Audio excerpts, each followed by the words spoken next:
Division हो सकते हैं, ठीक है, मतलब कई सारे बेसिस के ऊपर। तो जब हम सेल डिवीजन की बात करते हैं तो सेल डिवीजन के केस में, यानी कि सेल डिवीजन की अगर हम बात करें तो इस केस पे दो में बांटा गया है, एक है मेरिस्टेमेटिक और एक है परमानेंट टिश्यू, ठीक है। फिर आगे मेरिस्टेमेटिक फर्दर 3 में टूटता है, परमानेंट आगे फर्दर 3 में टूटता है, तो फिर वो बात की चीजें हैं, उनको नहीं देख रहे हैं। बट मेरिस्टेमेटिक और जो परमानेंट टिश्यूज होते हैं ये सेल डिवीजन के बेसिस पे होते हैं।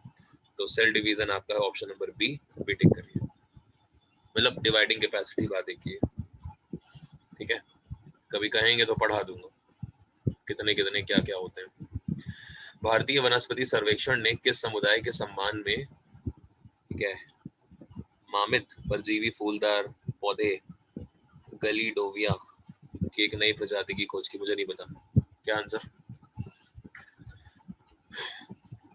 ऐसे क्वेश्चंस इंपॉर्टेंट नहीं है, छोड़ दीजिए। वैसे आंसर क्या है इसका? 3 आंसर, थर्ड।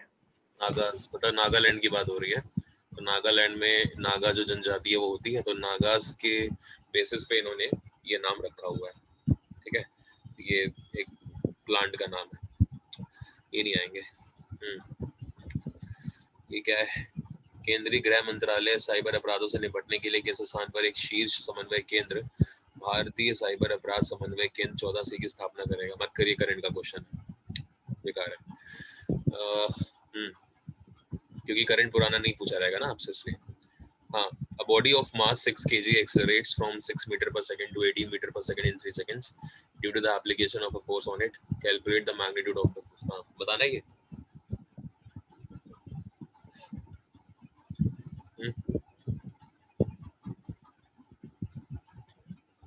कराया आप लोगों ने पेपर सॉल्व? सब्जेक्ट क्या नहीं की थी? क्या नहीं करी थी? चलिए फिर क्या क्या करा था?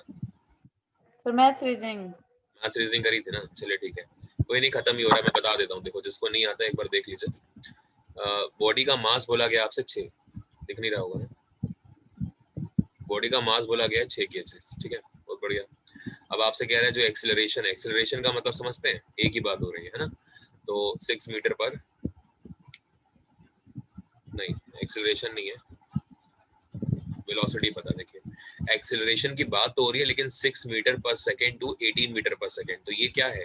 मीटर पर सेकंड में वेलोसिटी होती है ना, क्योंकि एक्सीलरेशन की बात हो रही है, तो एक्सीलरेशन हमेशा वेलोसिटी को देता है, राइट। तो ये आप ध्यान रखो। और स्पीड जो होती है वो कभी भी एक्सीलरेशन को नहीं देती, ये आप ध्यान रखना। एक्सीलरेशन जो है हमेशा वेलोसिटी के लिए यूज करते हैं। तो v1 जो है वो आपको दिया गया है 6 मीटर पर सेकंड, और जो आपको v2 दिया गया ना वो गिवन है आपको 18 मीटर पर सेकंड, ठीक है।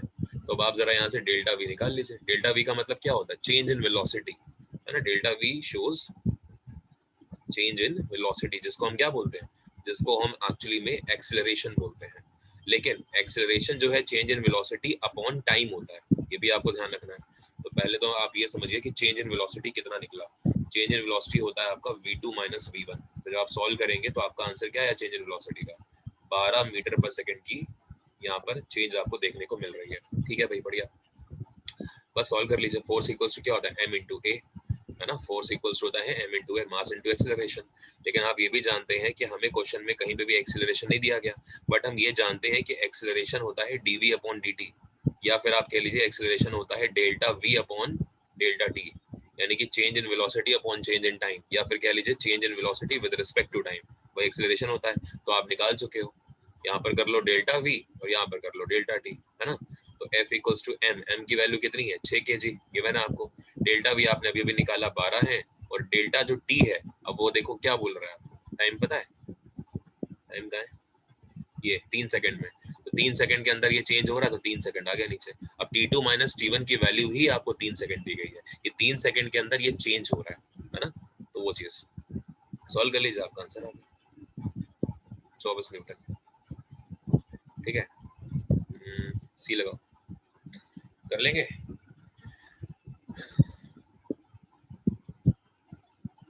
Motion Yes, sir. टॉपिक है फिजिक्स में, उसका ये क्वेश्चन था, ठीक है। मंजू जी क्लियर मैं नहीं करूंगी इसको, है? मैं नहीं करूंगी सर इस क्वेश्चन को। नहीं करोगे? सर बेसिक ही नहीं है मेरा, अच्छा जी, कहाँ से करूंगा, मुझे पता ही नहीं। चलिए कोई नहीं। लिखा हुआ है we obtain average by dividing the total energy consumed by the total time taken. तो आप जानते हैं एनर्जी पर यूनिट टाइम को क्या बोला जाता है? Energy power. Per unit time को बोला जाता है पावर। ठीक है, ये पावर का होता है, तो आंसर लगाएंगे पावर। ठीक है, ऐसा क्यों हो रहा है? देखो, एनर्जी की यूनिट होती है जूल और टाइम की होती है सेकंड, तो जूल पर second is known as watt. ये तो सुना होगा कि जूल पर सेकंड को वॉट कहते हैं, और वॉट में क्या होता है? पावर ही तो होती है। तो आंसर हो जाएगा आपका पावर। ठीक है, यहाँ पे फॉर्मूला चाहिए तो E इंटू डेल्टा टी ये होता है। ठीक है, सॉरी, ये अपॉन डेल्टा टी। आगे चलते हैं। फिर आपसे कह रहे हैं कि water covers dash percentage of earth surface. बताइए भाई, अर्थ में कितना पानी है? 75%। 75%। ठीक है, 3/4 कहते हैं ना, 3/4 पानी है, तो 3/4 का मतलब 100% निकाल लीजिए, इसका 75 निकलेगा, खत्म बात। 1/4 का मतलब हो गया 25%। 25% लैंड है, 75% पानी है, और वो भी 25। अगर हम 100 की बात करें तो इस 100 में भी पीने योग्य पानी है सिर्फ 1 पॉइंट समथिंग 2% के आसपास। यही पानी है जो हम पी सकते हैं, शुद्ध पानी जिसको बोला जाता है। ठीक है, ग्राउंड वाटर, ग्लेशियर्स, ये सारे के सारे मिला के। आपसे कह रहे हैं इनमें से कौन सा एक ऑपरेटिंग सिस्टम नहीं है? तो मोजिला नहीं है। मोजिला क्या है? मोजिला एक सर्च इंजन है, या कह लीजिए वेब ब्राउजर है ना। मोजिला हो गया, गूगल हो गया, है ना, क्रोम वगैरह, ये सब क्या है? वेब ब्राउजर है। जबकि Windows, Linux, Unix, Apple, macOS, ये सब क्या है? ये सब आपके ऑपरेटिंग सिस्टम है ना। लेकिन मोजिला फायरफॉक्स जो है ये आपका क्या होता है? ये आपका ब्राउजर होता है, it is web browser. Option number 1 लगाओ। इसके अलावा देखो, कृषि मूल्य समर्थन कार्यक्रम का एक उदाहरण है। कीमत की अधिकतम सीमा, एक मूल्य तल। बताओ भाई क्या है? मुझे नहीं पता क्या आंसर है इसका। सेकंड। सेकंड है, सेकंड लगा लीजिए भाई। ठीक है, यानी कि अब प्राइस फ्लोर। इकोनॉमी नहीं आती मेरे को। भारत में विकसित तो होने वाला सबसे पहला उद्योग कौन सा था? तो आंसर लगाएंगे कॉटन इंडस्ट्रीज। याद रखिएगा, कॉटन इंडस्ट्री भारत में सबसे पहले आया है। कॉटन का आंसर उसमें। अच्छा, कॉटन ऑप्शन में नहीं है, तो फिर आयरन लगाओ इज आयरन इंडस्ट्री। अगर कॉटन ऑप्शन में होगा तो फिर कॉटन के साथ जाना। ठीक है, कॉटन सबसे पुराना है, अगर कॉटन नहीं है तो फिर आयरन के साथ जाओ। तो ऑप्शन नंबर 1 लगा लो। ठीक है, ये आप ध्यान रखो। और सबसे लेटेस्ट अगर आपसे पूछे कि लेटेस्ट कौन सा है, तो लेटेस्ट है आपकी इलेक्ट्रॉनिक्स इंडस्ट्री। ठीक है, इलेक्ट्रॉनिक्स जो इंडस्ट्री है वो सबसे लेटेस्ट है, जो ये चिप्स वगैरह यूज होती है ना, ये सब मोबाइल फोन, ये सब आपका, ये सब लेटेस्ट, लैपटॉप वैपटॉप सारी चीजें। ठीक है, तो सबसे पहला कॉटन, क्योंकि कॉटन ऑप्शन में नहीं है, that is why we are going with iron industries. फिर आपसे कह रहा है which of the following lake lies on the equator in African continent. अच्छा देखो, मैंने आपको पढ़ाया हुआ है, ये दोनों की दोनों लेक पढ़ाई थी मैंने आपको। एक मैंने पढ़ाई थी आपको लेक कॉन्गो, है ना, और एक मैंने आपको पढ़ाई थी लेक विक्टोरिया। कॉन्गो वो है यस। जो इक्वेटर को 2 बार काटती है, लेकिन विक्टोरिया वो है जो इक्वेटर के पास आती है। और ये विक्टोरिया जो लेक है ये आपको ये गिनी विनी, है ना, ये सब अफ्रीकन जो कंट्रीज है वहां पर मिलेगी। आंसर लगाएंगे विक्टोरिया। ठीक है, और विक्टोरिया लेक अलग से भी पढ़ाई हुई है मैंने आपको, याद है? 3 देश पढ़ाए थे। विक्टोरिया लेक जो है वो 3 जगहों पर है। कहाँ पर? कोई बात नहीं, यहाँ रखो, यहाँ रखो, यहाँ रखो, रोज यही रखो, कोई बात नहीं ना, थैंक यू। हाँ जी, तो लेक विक्टोरिया कहाँ कहाँ पे थी? अरे एक तो तंजानिया बताया था आपको, है ना, एक आपको कीनिया पढ़ाया था, और Tanzania, Kenya, I guess Uganda, ये 3 कंट्रीज हैं। ठीक है, जहाँ पर लेक विक्टोरिया बहती है। तंजानिया तो अफ्रीका की लगभग हर जो लेक है तंजानिया तो जरूर मिलेगा आपको, यार ध्यान रखो, देख लेना वरना मैंने लिखवाया आपको। ठीक है भाई, खत्म हुआ, आगे बढ़ते हैं। कोई ऐसा क्वेश्चन जीएस में जो आप फिर से चाहें पूछना?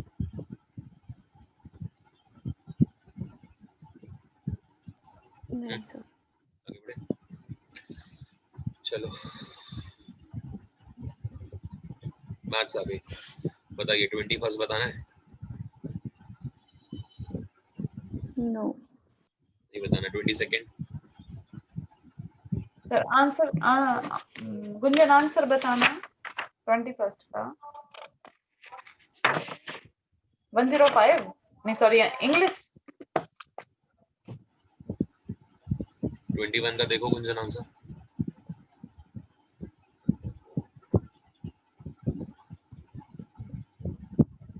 आंसर हिंदी है। हिंदी कैसे है सर जी, करवाना ये, मेरा तो इंग्लिश आया है। छात्र द्वारा परीक्षा में 540 अंक में से प्राप्त किए गए अंक नीचे दिए गए हैं। छात्र ने 105 अंकों का स्कोर किया, तो कितना है? तो ठीक है, देखिए भाई, अगर 105 उसने स्कोर करा है 540 में, तो कितने डिग्री उसने करा ये आपको देखना है ना।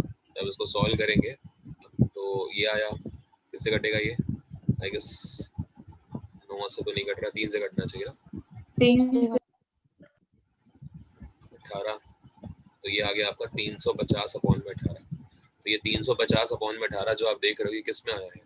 ये एक्चुअली में आपका आया है परसेंटेज में। लेकिन अगर आप इसको चाहते हो डिग्री में कन्वर्ट करना, तो आप क्या करोगे? आप 360 से मल्टीप्लाई करो इसको, है ना। तो 20, तो इसका मल्टीप्लाई करोगे 35 गुना 70, तो 70 डिग्री आंसर होगा आपका, है ना। मतलब 70 वाला आंसर आप लगाओ। 70 किस में है? हिंदी है तो सही हिंदी। लगा। ये अगर ऐसे नहीं समझ में आया आप लोगों को, तो ऐसे समझो। देखो, क्या मैं कह सकता हूँ कि 360 डिग्री कंप्लीट जो है वो 540 के बराबर होगा? बताओ। हाँ सर, है ना। एक डिग्री की वैल्यू 350, निकालनी तो 1 डिग्री की वैल्यू अगर आप निकालना चाहते हैं तो क्या निकलेगी? 540 अपॉन में 360। ठीक है भाई। Yes yes sir. लेकिन अब आपको समझना पता क्या है? समझना ये है कि आपको यहाँ पे डिग्री नहीं, यहाँ पर आपको मार्क्स दे रखे हैं उसने, है ना। और यहाँ पे 540 अंक है। तो अगर मैं ये समझूं, चलो मैं इसको थोड़ा रिवर्स लिखता हूँ, कोई बात नहीं, ऐसे समझो। 540 नंबर बराबर है कितने डिग्री के? मान सकते हैं 360 डिग्री। तो ये पूरे के पूरे 540 होंगे ना कंप्लीट। तो ये 360 डिग्री का सर्कल होता है। तो मुझे यस बताओ सर। एक नंबर किसके बराबर होगा? 360 अपॉन में 540।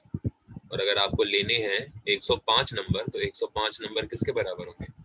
सॉल्व करिए। 360 अपॉन में 540 इंटू में 105 कर लीजिए, सॉल्व करिए। तो इसको सॉल्व करेंगे तो ये जाएगा, 3 से गया था ना, 35 और 180, 180 से डबल चला गया, तो 35 दूनी।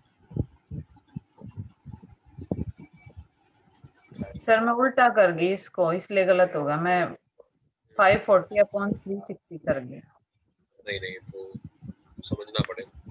हाँ इसलिए गलत हो गया सर मेरा। नंबर पहले है ना, नंबर अगर यहाँ पे डिग्री कहता तो पहले डिग्री से लेते, तो फिर 360 डिग्री बराबर 540 नंबर बनाते, है ना। अगर यहाँ यस पर डिग्री कहता, यहाँ पर क्योंकि नंबर है तो इसलिए हम 540 नंबर को 360 डिग्री बना रहे हैं, ठीक यस है। सर। वरना इससे पहले वाला जो मैंने परसेंटेज में कन्वर्ट करके करा था, उससे भी कर सकते हो, जो मन करे। दूसरा 22 सर इंग्लिश। इंग्लिश, ठीक है भाई। हाँ सर ये तो दिख ही रहा है बिल्कुल। अच्छा दिख रहा है, बढ़िया। अच्छा मिनिमम 55 पूछा डिग्री। है। 23,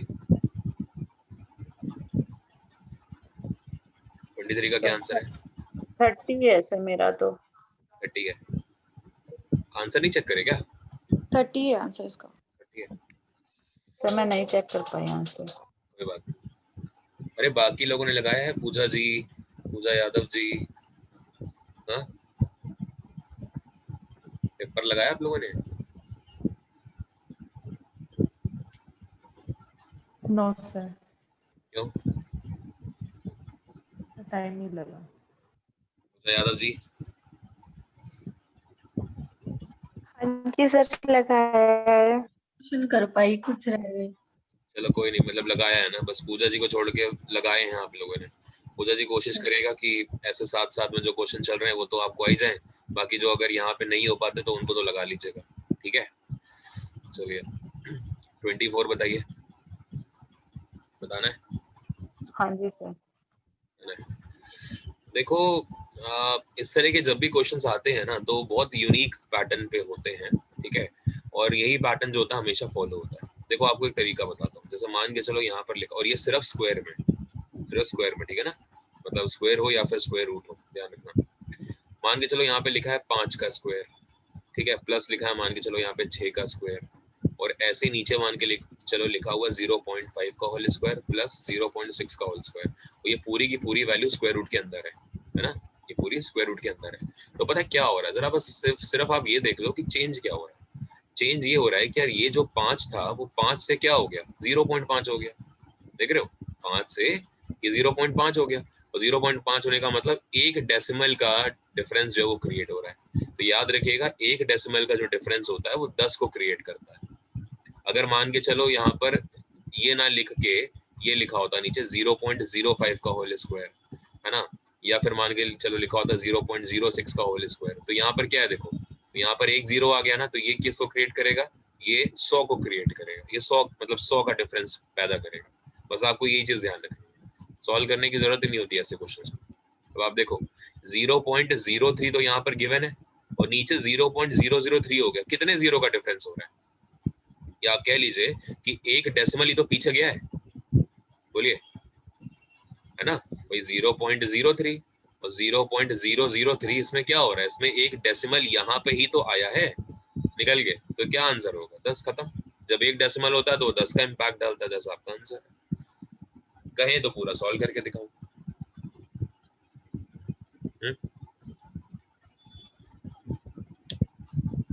सर जी बता दो एक बार। देखो देखिए 0.03 का होल स्क्वायर अगर आप करेंगे क्या आएगा, 0.0009, ठीक है,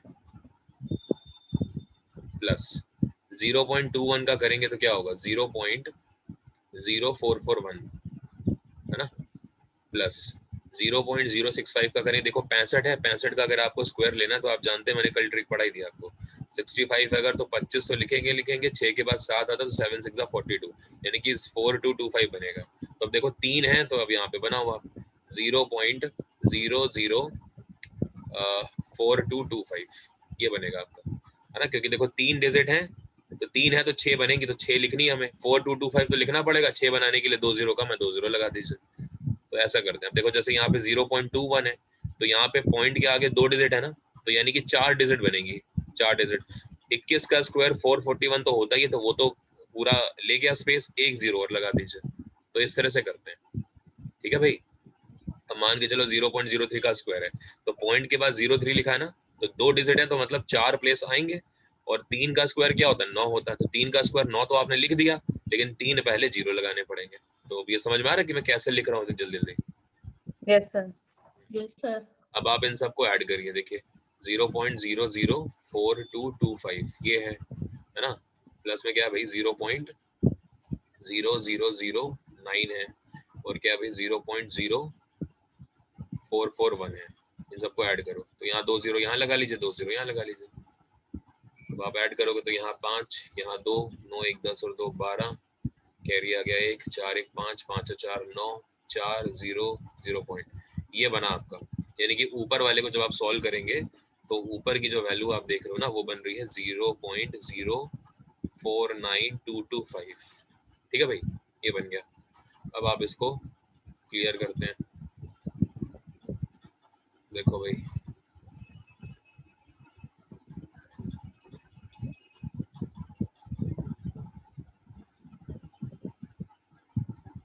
नीचे वाले को सॉल्व करिए, देखिए नीचे लिखा हुआ है 0.0, अब देखो डेसिमल के बाद कितनी डिजिट लिखी है, 3 लिखी है ना, तो हम कितने प्लेस लगाएंगे, 6 लगाएंगे, तो 6 लगाएंगे अगर, तो 1 2 3 4 5 6 प्लेस लगा दिए, आखिरी पे 9 लिख दीजिए और पीछे 5 0 लगा दीजिए, ठीक है भाई, है ना। तो मैं इसको सीधा लिख दूं, अब आप लोग समझ तो गए हो इतना। अरे यार शिट, एक मिनट रुकना, हाँ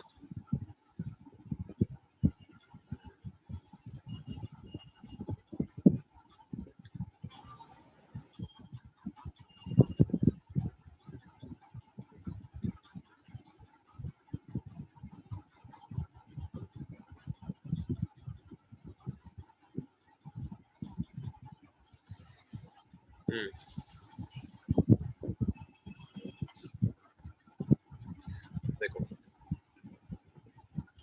तो 1 2 3 4 5 और ये 9, अब नीचे लिखा हुआ देखो 21, तो 3 है ना, 3 डिजिट तो 6 आएंगे, तो 6 का मतलब 441 तो आएगा ही, तो 441 तो लिख ही लीजिए, और 1 2 3 यहाँ 0 लगा दीजिए, ठीक है भाई। और फिर यहाँ पे 4 4 तो मतलब 8 आएंगे, 8 आने का मतलब 65 का स्क्वायर होता है आपका 4225, तो 4225 आप यहाँ लिख दीजिए और इससे पहले 4 0 लगा दीजिए और डेसिमल लगा दीजिए, ठीक है भाई। अब सबको जोड़ना है तो 2 2 जीरो आगे लगाने पड़ेंगे आपको। सबको जोड़ दीजिए, देखिए 5 यहाँ पर 2 9 1 10 और 2 12 की 2 कैरी आ गया 1 4 4 8 और 1 9 यहाँ पे 4 और 1 2 और 3 0 ये आया। अब आप देखो ये था पूरा, ये पूरा ऐसे था, अपॉन में क्या है 0.000492225। अब आप इसको सॉल्व करो, देखो डेसिमल के बाद 1 2 3 4 5 6 डिजिट आगे हैं ऊपर, और नीचे अगर आप देखो तो 3 3 6 और 2 8 है। तो 8 है तो मतलब अगर आप ये डेसिमल हटाओगे पूरा तो ऊपर क्या होगा, ऊपर 100 ही तो बढ़ेगा, बोलिए। Yes sir. तो ये पूरा का पूरा आप कैंसिल हो गया, तो क्या बचा square root of 100। Answer is sir ये इजी होते हैं सवाल तो, पर है ना इनको देख के डर लगता है। नहीं ना, डरना क्या है, अब ये नंबर सिस्टम है एक तरह से, अब कर रहे हैं धीरे धीरे, शुरू करिए चीजें। एसआई, अब ये एसआई सीआई आप लोगों ने पढ़ा है तो इसके अंदर क्वेश्चंस होंगे सीआई एसआई के, बन रहे हैं आप लोगों से, यस सर। बन गए ना, तो कॉन्फिडेंस आया। वहां पे कितने क्वेश्चन एसआई सीआई के? 2 है सर शायद। 2 है, हाँ, तो 2। 20 में से 2 क्वेश्चन अगर आप लोग कर लिए वहां पे तो कितना बढ़िया। सीखिए धीरे धीरे, सीखिए अपना, आगे बढ़िए। और वैसे तो मैंने आपको इसकी ट्रिक भी बता दी अब, कि अगर डेसिमल देख लीजिए कि कितना डेसिमल का वहां पे चेंज हो रहा है। अगर 1 डेसिमल का चेंज है आंसर आपका 10 होगा, 2 डेसिमल का चेंज है आंसर आपका 100 होगा, 3 का है तो आंसर आपका 1000 होगा। बस खेलो इसके साथ, क्या प्रॉब्लम है, यस सर, थोड़ी प्रैक्टिस करनी पड़ेगी। हो जाएगा, कोई नहीं, कराऊंगा क्वेश्चंस आप लोगों को बाद में। लेकिन आप ध्यान रखना कि स्क्वायर ही होना चाहिए, मतलब जो, जैसे ये चीज समझो कि अगर ऊपर लिखा हुआ है क्यूब रूट और नीचे मान के लिखो ये लिखा हुआ है यहाँ पर क्यूब, तो भी ठीक है, कोई दिक्कत नहीं है, तो भी आपका आंसर 10 आएगा। अगर मतलब मान के चलो नीचे क्या हो जाए, नीचे 0.005 हो जाएगा, ऐसे हो जाए, तो भी आंसर 10 है। मतलब यहाँ की जो पावर है और यहाँ की जो पावर है वो सेम होनी चाहिए। जैसे यहाँ स्क्वायर रूट था और अंदर स्क्वायर था, तो इसलिए वहां पर ये चलेगी ये ट्रिक, वरना नहीं चलेगी। चलिए, और प्लस होना चाहिए, ये भी ध्यान रखिए। ये बताना है 25 कर लिया, क्या आंसर है फिर बताना है। बताना है। Second answer. देखो 2 इक्वल्स टू है आपका x प्लस में, ये पूरी कहानी। अच्छा, अगर मैं इतना सॉल्व करूं 3 + 1/4, ये क्वेश्चन करा चुका हूं मैं ऐसे आप लोगों को, तो क्या बनेगा एलसीएम में 13/4 बनेगा। Yes sir. और क्योंकि 1 के अपॉन में लिखा हुआ, ये देखो 1 के अपॉन में लिखा तो ये पलट जाएगा ना, यानी कि अब ये हो जाएगा 1 + 4/30। ठीक है, बोलो, फिर ले लो, आप सॉल्व कर लो। अब फिर करोगे तो 17/13 बनेगा, और फिर पलट जाएगा, मतलब 13/17 बनेगा। ठीक है, मतलब 2 इक्वल्स टू आपका आंसर बन रहा है x + 13/17। अब x का आंसर लेना है तो ये इधर चला जाएगा, माइनस कर दीजिए, x इक्वल्स टू 2 - 13/17। सॉल्व करेंगे तो 34 - 13/17, आंसर क्या आएगा 21। Yes sir. 21/17 आंसर। ठीक है, यस सर। सर हाँ जी। जो ये आप एसआई और सीआई करवा रहे हो, उसमें आप अभी सीआई करवा रहे हो ना, एसआई नहीं करवा रहे ना? नहीं मैम, दोनों एक साथ चल रहे हैं, जब ये खत्म होगा तो दोनों के दोनों टॉपिक एक साथ खत्म होंगे। क्योंकि मैंने आरएस अग्रवाल में से करके देखे थे ना, उसमें जो एसआई वाले वो क्वेश्चन तो नहीं, तो आरएस बात ये है ना अग्रवाल कि में। अभी जो एसआई के क्वेश्चंस आप कर रहे हो ना, वो एसआई के क्वेश्चन आपसे इसलिए नहीं बनेंगे क्योंकि आपने पूरा 100% मेरे से नहीं पढ़ा है ना। लेकिन अगर आप मान के चलो, मैं आपसे ये मैं कहूँ कि मेरा निकाल प्रिंसिपल के 1000 सीआई है, निकल रहा है बट एसआई नहीं निकल रहा। नहीं अभी आप समझे नहीं। देखो प्रिंसिपल अगर 1000 है, रेट ऑफ परसेंट अगर मेरा 10% है, मैं आपसे ये बोलूं कि 2 सालों के लिए एसआई बताओ, क्या आप नहीं कर सकते? बताइए। अब वो यहाँ तो कर पर आपको सकते हो, तो क्या बिल्कुल करना सिंपल है। है, तो ये सिंपल है ना। तो ये चीज कैसे सीखी आपने, आपने वही चीज हाँ, करी है। आप एसआई वाला फॉर्मूला जो है वो सीआई वाला ही लगाइए आप, लेकिन जब आप इसको तो सॉल्व जो मैंने करेंगे तो यहाँ क्वेश्चन पर क्या देखे हो ना, मैं जाएगा। आप हम्म, सर ये तो आते हैं, जो क्वेश्चन मैंने देखे हैं ना बहुत अजीब है इसमें एसआई की। कोई नहीं, होंगे सारे, आएंगे, टेंशन ना लीजिए। ठीक है, आपने 5 क्लासें पढ़ ली हैं, 5 क्लासों में हम लोग 50% तक पहुंचे हैं। ठीक है, अगली 5 क्लास और लीजिए, 5 से 6 क्लासेस, आप 100% पे जब पहुंच जाएंगे फिर आप खुद कहेंगे कि हाँ आपके एसआई भी बन रहा है, आपका सीआई भी बन रहा है। ठीक है, बट क्वेश्चंस कर रहे हैं तो हो रहे हैं ना आपके, सीआई के हो रहे हैं। चलो ये बताओ, पर सीआई तो हो रहा है बस ठीक है, वो भी बट होगा। एसआई का तो हुआ ही नहीं, ये नॉर्मल क्वेश्चन छोड़ के। थोड़े से अलग से वो नहीं हो पाए। वही नहीं, सब होएगा। हाँ, एक चीज मुझे आपसे पूछनी है, बेहतर है कि आप लोग अभी बता दें बैच के शुरू होने के टाइम पे ही। अगर आप लोग मैथ्स चाहते हैं तो मेरे पास दो ऑप्शन है कि एक तो मैं आपको सारे के सारे टाइप करा के ले जाऊं, ठीक है, एक तो वो तरीका है, या फिर एक तरीका ये है कि सारे के सारे टाइप प्लस उनकी प्रैक्टिस, जो कि मैं करा रहा हूँ। मैं इस पे बिल्कुल नहीं जा रहा, मैं इस पे जा रहा हूँ। आपने देखा होगा कि अगर मैं कोई एक चीज आपको पढ़ाता हूँ तो जैसे स्केलिंग फैक्टर, तो स्केलिंग फैक्टर में आपको 4 4 5 5 6 6 क्वेश्चंस करा रहा हूँ। तो वो चाहते हैं या फिर एक टाइप के 2 क्वेश्चन करा के आगे बढ़ जाऊं? नहीं सर। जैसे चल रहा है वैसे चले। Yes sir. तो फिर आप ये ध्यान रखिएगा कि ये 75 डेज में फिर आपके सारे के सारे टॉपिक्स फिर आपको लगता है हो जाएंगे। सर टॉपिक्स तो सारे ही करने हैं, हाँ, टॉपिक्स तो मेन तो सारे करने यही हैं, है लेकिन फिर चांस तो नहीं है, टॉपिक्स तो करना, है ना? सर तो फिर आप, जितना भी क्योंकि होगा 4-5 टॉपिक करने से फायदा नहीं है ना। ना तो देखो मैं ये चीज क्लियर कर रहा हूँ कि अगर आप लोग मैथ्स कर रहे हो तो मैं 75 दिन के अंदर आपको इस वाले तरीके के साथ पूरे के पूरे टॉपिक्स तो करा ले जाऊंगा, नो डाउट। साथ ही साथ में मैं आपको क्विज भी जो दे रहा हूँ वो मैं देता रहूंगा, लेकिन बाकी के जो जीएस के टॉपिक्स फिर उसमें मेंशन थे ना स्टैटिक जीके के, वो नहीं हो पाएंगे, ये आप ध्यान रखिएगा, ठीक है? मतलब फिर पता है क्या होगा, सिर्फ क्विज और सिर्फ ये मैथ्स। सर ठीक है। मतलब पहले ही मैं आपको क्लियर कर दूं, तो फिर आप फिर लास्ट टाइम में मुझे कहो कि आपने कहा ये था सर करवाया 4 की आपसे। जगह 5 क्लास ले लो फिर। हाँ? सर एक क्लास में साइंस ले लिया हो ना बीच में। एक क्लास में साइंस, तो फिर मैम एक क्लास में साइंस खत्म कहाँ हो गया, आप ये बताओ। 4 में ये करवा दो और एक क्लास में ये करवा दो, मतलब आप ये चाहते हो एक तो 5 क्लास टॉपिक ले तो लो? हो जाएंगे। 5 क्लास में पॉसिबल कहाँ है? आप पता है आपको 9th और 10th की मैं छुट्टी करूंगा जब मैं आपको पढ़ाऊंगा, क्योंकि आपकी क्लास 9 बजे से होनी है, 6:30 बजे तक मैं एंगेज हूँ, ठीक है? उसके बाद घर जाऊंगा अपने, उसके बाद मान के चलो कम से कम 2 घंटे तो मुझे मेट्रो में लगेंगे वापस जाने में। 8:30 बजे लगभग मैं घर पहुंचूंगा, खाना खाऊंगा, 9 बजे आपकी क्लास लूंगा, और उन 4 दिनों पे 9th और 10th की क्लास मेरी नहीं होगी। और जब मैं आपको 3 दिन नहीं पढ़ाऊंगा ना, उस दिन मैं 9th और 10th की रात में क्लास लूंगा। आप समझ रहे हो? तो इसलिए मैंने स्टार्टिंग में ही आपसे 4 क्लासेस ही बोली है, जितना मैं कर पाऊंगा उतना मैंने बोला है। 5 क्लासेस तो ऑफ कोर्स नॉट पॉसिबल नहीं है, इसलिए मैं पहले ही क्लियर कर रहा हूँ कोई चीजें आप लोगों को। हाँ, मैथ्स मैं कंप्लीट कराऊंगा, जितना मुझे जिस तरीके से पढ़ाना है वैसे पढ़ाऊंगा। साथ में क्विज का आपका जो चल रहा है वो चलता रहेगा, जिससे आपका पीछे वाला जो आपने बैच पढ़ा था वो आपका रिवीजन होता रहे, ठीक है? बाकी देखते हैं क्या होता है आगे। चलिए 26 बता रहे। अब जैसे सिंपलीफिकेशन ही आप देख लो, सिंपलीफिकेशन में कम से कम मैं आपको 250 क्वेश्चन कराऊंगा सिंपलीफिकेशन की, तब जाके प्रैक्टिस हो। करवा दें। देखिए 1/30 plus 1/42 plus 1/72, sorry 56, 1/56 plus 1/72 plus 1/90 plus 1 ये कितना है 110। किसने किसने ये क्वेश्चन करा प्लीज बताओ। सर मैंने किया है। आंसर आया 6/55 ये वाला? हाँ जी तो कैसे किया? सर, इसका 1 में जो 30 है इसका मल्टीप्लाई कर दिया, 6 × 5 है। अच्छा, गुंजन आपने ऐसे कैसे किया? ये फैक्टराइजेशन करके सर। फैक्टराइजेशन ना, तो यही इसका आसान तरीका होता है, ऐसे ही करना, ठीक है? 30 को ब्रेक करो, देखो 5 × 6 में ब्रेक हो गया ना ये, ऐसे जरा देखो ये। अच्छा, इसमें ये जब ट्रिक आप लगाओगे ना तो ये कॉन्जिक्यूटिव होना जरूरी है, जैसे 5 6 6 7 7 8 8 9, है ना?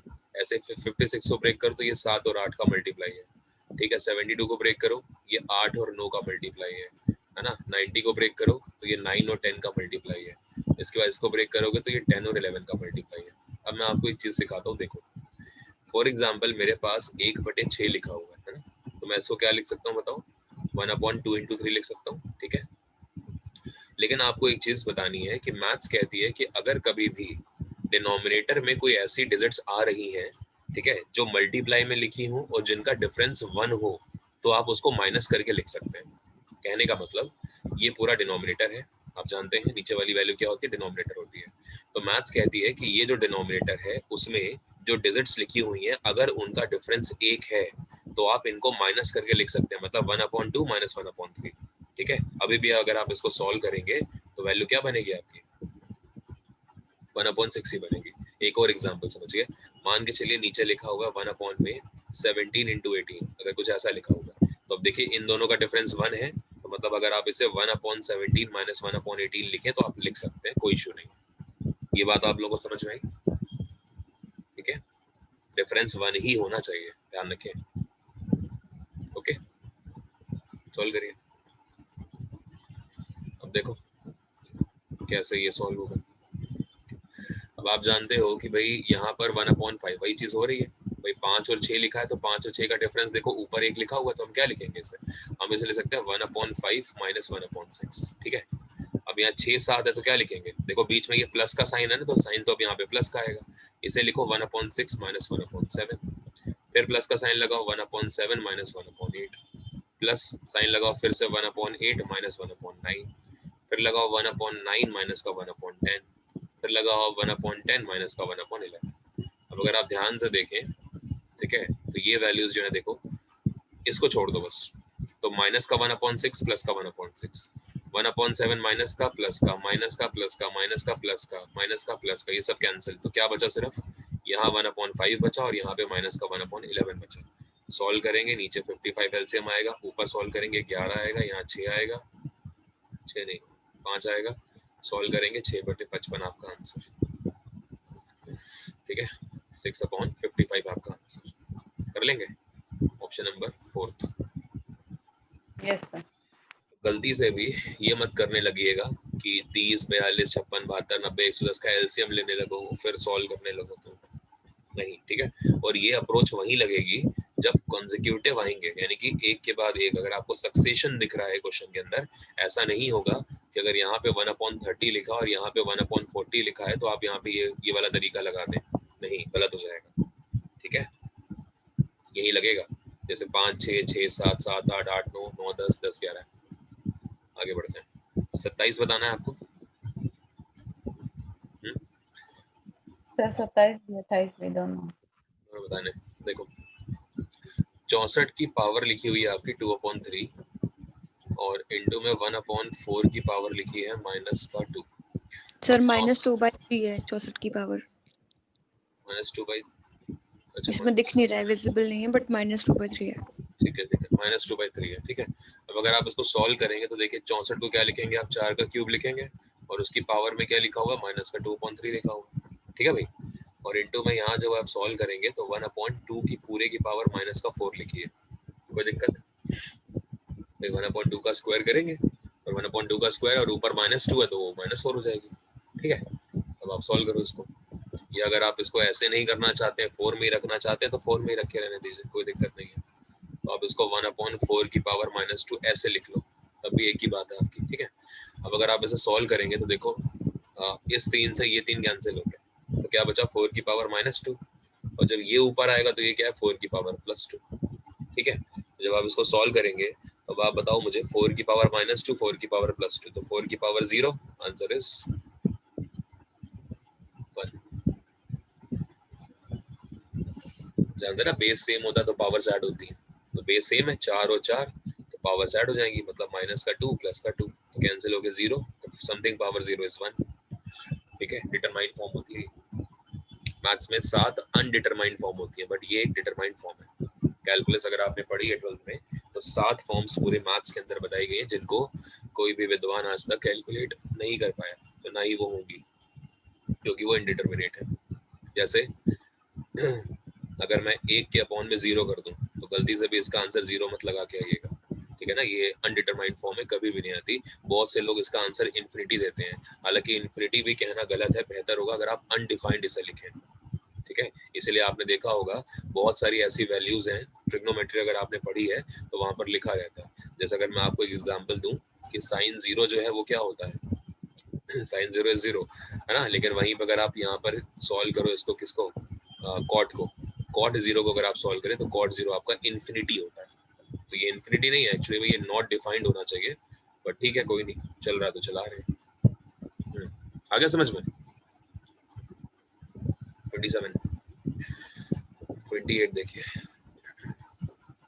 पक्का ना ये आ गया समझ में मंजू जी?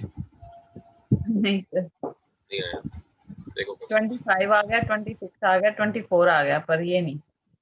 64 की पावर थी 2/3 इंटू में माइनस, सॉरी इंटू में है 1/4 की सर पावर। प्लस में ही है, क्या 2/3 सर प्लस में ही है।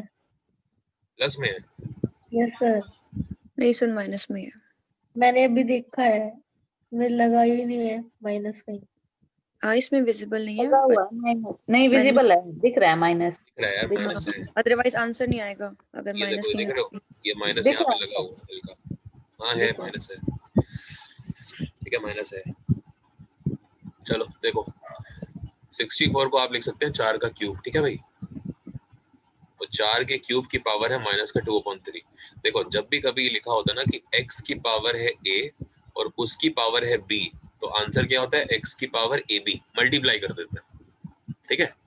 तो अगर आप यहाँ पर देखो तो 4 की पावर 3 उसकी पावर माइनस 2/3, तो ये क्या है 4 की पावर 3 इंटू में माइनस का 2/3, पावर्स हमेशा मल्टीप्लाई होती हैं अगर ऐसे ऐसे फॉर्म में दी गई है तो। ये बात समझ में आई आपको? हाँ जी सर। 3 से ये काट दीजिए तो क्या बना 4 की पावर -2, ये आ गया समझ में।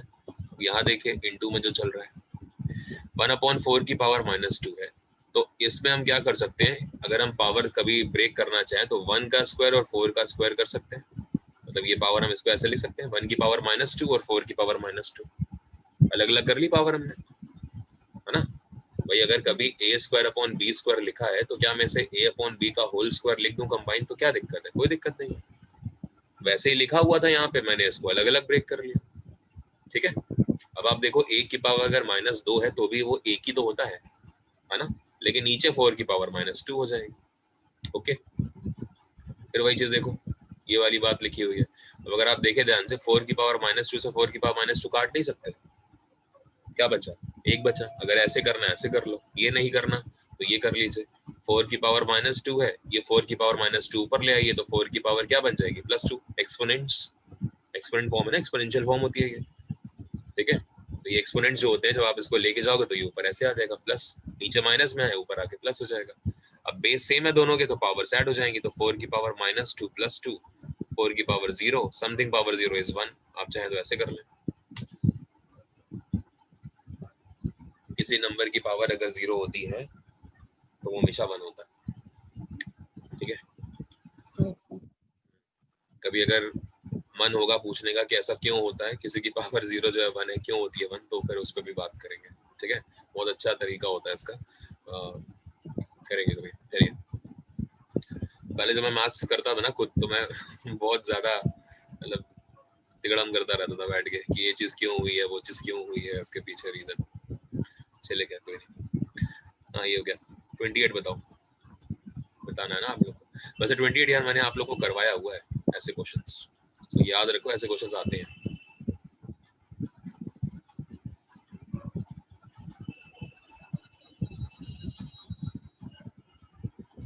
क्या तरीका होता है इसका, याद है किसी को?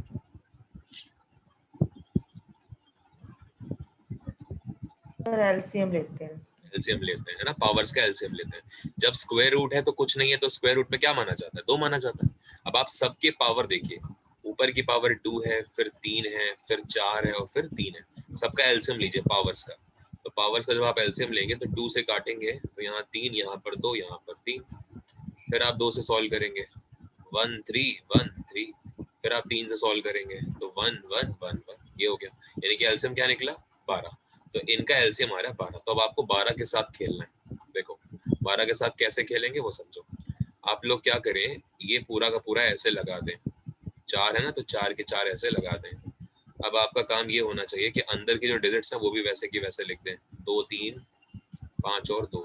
लेकिन अब हमें काम क्या करना है वो देखो, ये जो एलसीएम है ना, ये एलसीएम आपको 12 हर जगह लिखना पड़ेगा, ठीक है। ये आप 12 हर जगह लिख दें, यहाँ भी लिख दें 12, यहाँ भी लिख दें 12, यहाँ भी लिख दें 12 और यहाँ पर भी लिख दें 12। इतनी बात ठीक है?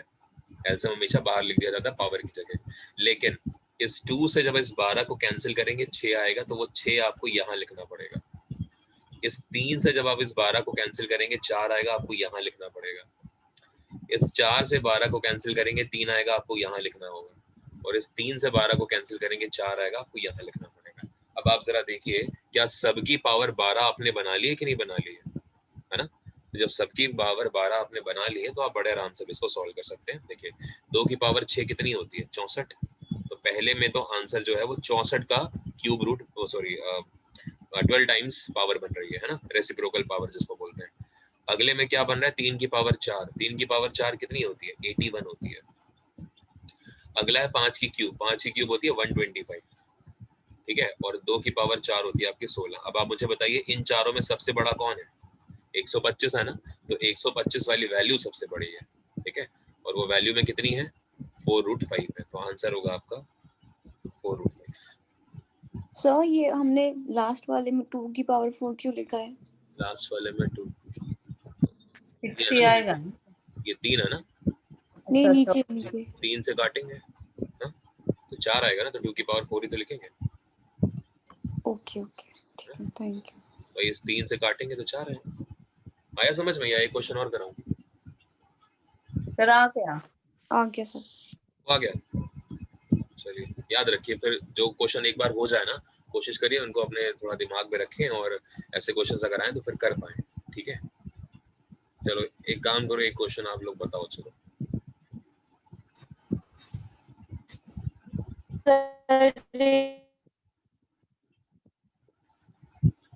बताइए इसमें कौन बड़ा है? मेरी आवाज सबको क्लियर है ना? Yes sir. Yes sir. अभी किसी ने बोला था, पता नहीं शायद उसकी आवाज नहीं है। चलिए आप लोग करिए।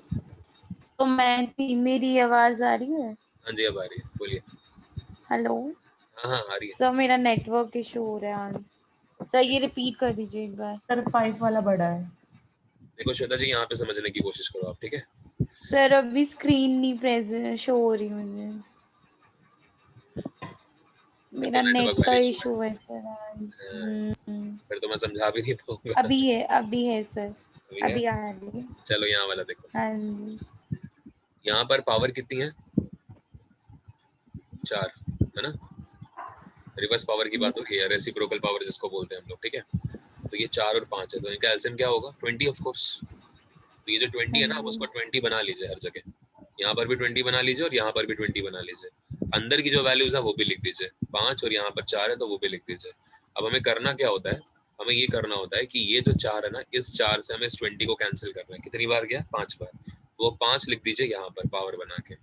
ऐसे ही इस 5 से इस 20 को कैंसिल करेंगे, 4 आएगा, तो 4 लिख दीजिए यहाँ पे। अब आप बताइए 5 की पावर 5 कितनी होती है?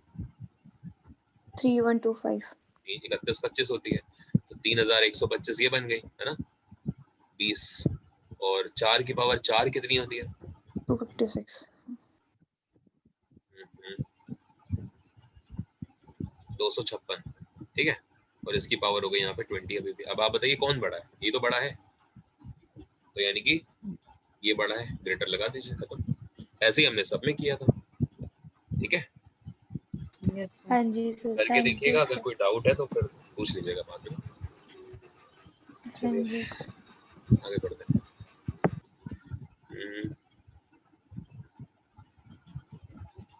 हाँ 29 कराना है। 50 नंबर्स का एवरेज आपको दिया गया है। Later it was discovered that 2 entries were wrongly added as 82 and 13 instead तो of करवा 28 दो। and 41। करवा दें। देखिए एवरेज मैं आपको जब पढ़ाऊंगा ना, तो मतलब बहुत सारी चीजें आपको बताऊंगा, ठीक है। लिटरली मतलब शायद मैं ये नहीं कहता मैं बहुत अच्छा पढ़ा लेता हूँ, लेकिन इतनी चीजें आपको जरूर बताऊंगा काम की कि आप लोग खेलोगे इनके साथ। बहुत सिंपल क्वेश्चंस होते हैं एवरेज के, बट पहले ट्रेडिशनल ही समझिए। अभी आप मेरे से ये मत कहिएगा कि ट्रिक बताइए। ट्रिक मैं आपको अभी तब तक नहीं बताऊंगा जब तक मैं आपको ट्रेडिशनल से शुरू नहीं कर देता आपका एवरेज, ठीक है। अगर आप चाहते हैं तो मैं आपको SICI के बाद एवरेज ही करा दूंगा, कोई दिक्कत नहीं है, यस सर। है ना। देखो लेकिन अभी के लिए ट्रेडिशनल ही समझिए। मैं अभी ट्रिक आपको देकर ना बेस खराब नहीं करना चाहता आपका, ठीक है। देखो 50 संख्याओं का औसत 30 है। पहले तो आप ये चीज ध्यान रखें कि नंबर होता है, ठीक है, और एवरेज होता है, और अगर आप इन दोनों का प्रोडक्ट कर दें तो क्या मिल जाता है हमें? सम मिल जाता है। ये तो जानते हैं ना कि सम इक्वल्स टू क्या होता है? Number into average. अगर कभी हम नंबर का मल्टीप्लाई करा देना एवरेज में तो वो सम हमें मिल जाता है। यहाँ तक ठीक है? तो अब आप देखो कितनी संख्याएं हैं? 50। तो 50 नंबर्स का एवरेज कितना है? 30। तो मुझे बताइए सम कितना बनेगा? 1500। ठीक है।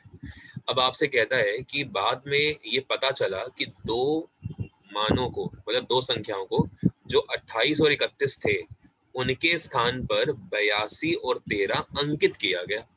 यानी कि इन 1500 में ऐड तो करने थे हमने 28 और 31, लेकिन ऐड क्या कर दिए गलती से?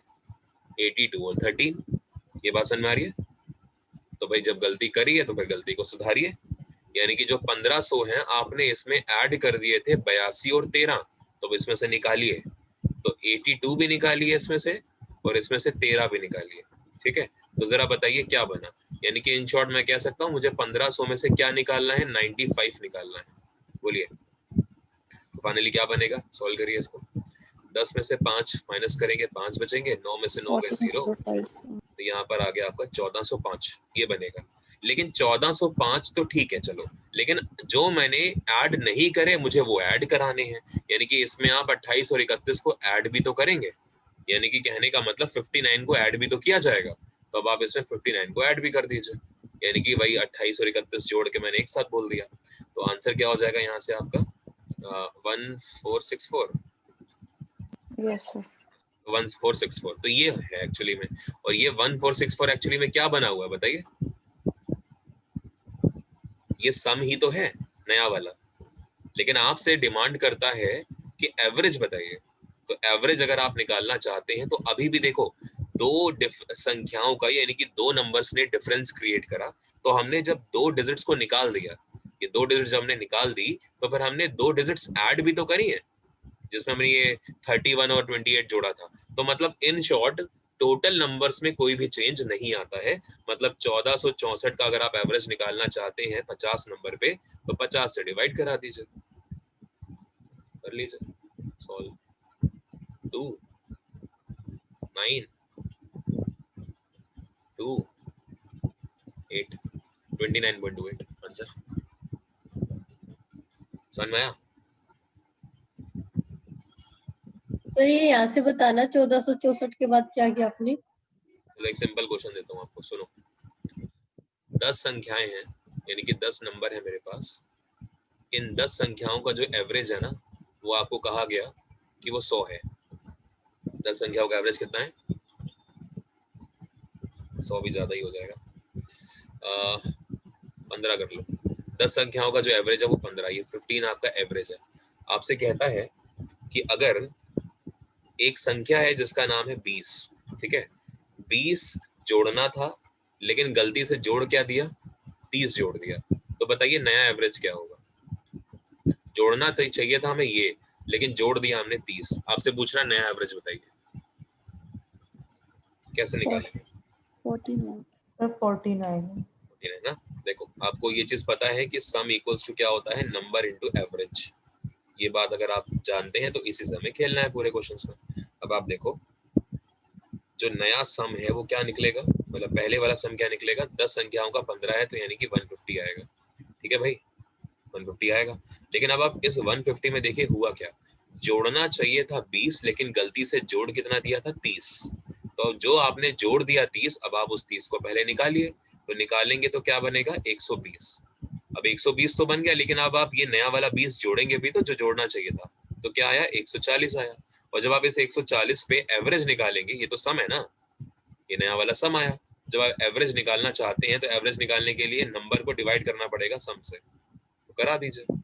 अभी भी 10 है, सॉल्व करेंगे, आंसर क्या हो गया? 14 हो गया। हालांकि अगर ट्रिक लगाते आप तो ट्रिक से भी जा सकते थे, बट वो भी मैं नहीं बता रहा आपको कि क्या है। ठीक है, तो 14 आंसर। ये अब बात समझ में आई पूजा जी? Yes sir. तो बस अभी इस वाले क्वेश्चन को कर लीजिए। देखिए थोड़ा सा डायरेक्ट करूंगा वे में। आप जानते हैं कि यहाँ पर जो सम आ रहा है वो कितना आ रहा है? 1500 आ रहा है ना? 1500 आपका सम आ रहा है। फिर आपको यहाँ पर लिखा हुआ है कि बाद में ज्ञात हुआ कि दो मानों 28 और 31 के स्थान पे ये लिख दिया गया। तो जरा देखिए 28 और 31 जो हमें जोड़ने चाहिए थे, मतलब हमें 59 जोड़ना चाहिए था, लेकिन हमने गलती से जोड़ कितना दिया, 82 और 13 जोड़ दिया, मतलब 95 जोड़ दिया। देख पा रहे हैं, 95 जोड़ दिया। तो अब आप क्या करोगे, इस 1500 में से 95 को निकालोगे और उसके बाद 59 को जोड़ दोगे, या आप एक काम ये करिए कि इस पूरे का जो डिफरेंस है वो निकाल दीजिए। तो 95 और 59 का डिफरेंस कितना होता है, बोलो? 36, है ना? तो ये हमें 95 निकालना था और 59 जोड़ना था। तो अभी भी इसको सॉल्व करोगे 36 माइनस का आएगा, माइनस इस बात को बताएगा कि हमें अभी भी निकालना है। तो जब आप 1500 में से 36 को निकालेंगे, ये वैल्यू बननी चाहिए 1464 आई गेस, 1464। ठीक है, अब ये नया सम आपका आ गया 1464, कितने पे? 50 पे। सॉल्व कर लीजिए, आंसर आ गया 29.28। ठीक है, मैं चाहूँ तो आपको ट्रिक बता सकता हूँ, बट अभी इग्नोर कर रहा हूँ। ठीक है, छोड़िए, अभी बाद में करेंगे। आगे देखिए, एक और क्वेश्चन एवरेज का, मतलब एवरेज देंगे आप लोगों के पेपर में। बताइए, 30 वाला बताना है। 25 मापनों का औसत 13 है। बाद में ज्ञात हुआ कि त्रुटि के कारण 73 को 48 अंकित कर दिया गया। नया औसत बताइए। भाई फिर से बच्चों वाला क्वेश्चन, बताइए क्या आंसर होगा? 14 होगा। बताना तो नहीं है? 14 होगा। भाई 25 नंबर है, एवरेज कितना है उनका? 13 है। तो जब मल्टीप्लाई कराएंगे तो सम कितना बनेगा? 325 सर। कितना? तो 325। 325 बनेगा। अब आपसे कह रहा है कि त्रुटि के कारण 73 को 48 अंकित कर दिया गया, मतलब हमने 48 उसमें डाल दिया है, जबकि डालना क्या चाहिए था? 73। तो अब आप क्या करें, इसमें से जो 73 है ये देना चाहिए था, बट हमने डाल दिया 48। तो जब आप डिफरेंस देखेंगे कितना है, आई गेस 27 का डिफरेंस है ना, 27 का डिफरेंस है। तो ये 27 आप क्या करेंगे, जोड़ेंगे ना इसको, क्योंकि देखिए प्लस का बन रहा है, तो जोड़ दीजिए। 25 का है। 25 है। 25 है, हाँ सर। जोड़ दीजिए। तो 350 बन गया। 350 कितने पे? अभी भी वही 25 है। कर लीजिए सॉल्व, क्या बनेगा? 14। 14 आपका आंसर। या अगर ऐसे नहीं करना चाहते हैं तो ऐसे भी कर सकते हैं। भाई आप जानते हो कि 25 पे क्या है, 13 का आ रहा है ना, और डिफरेंस कितने का क्रिएट हुआ था? 25 का। 25 का डिफरेंस जो आ रहा है वो इन 25 पे ही तो आएगा। तो 25 से 25 को कैंसिल कर दीजिए, यानी कि 1 यूनिट का डिफरेंस आएगा एवरेज में। तो वही एवरेज 13 में जुड़ जाएगा, तब भी सीधा 14 कर देते आप आंसर। ये करने की जरूरत ही नहीं है, बट कोई नहीं, ट्रिक छोड़ो अभी, बात की चीज। अगला 31।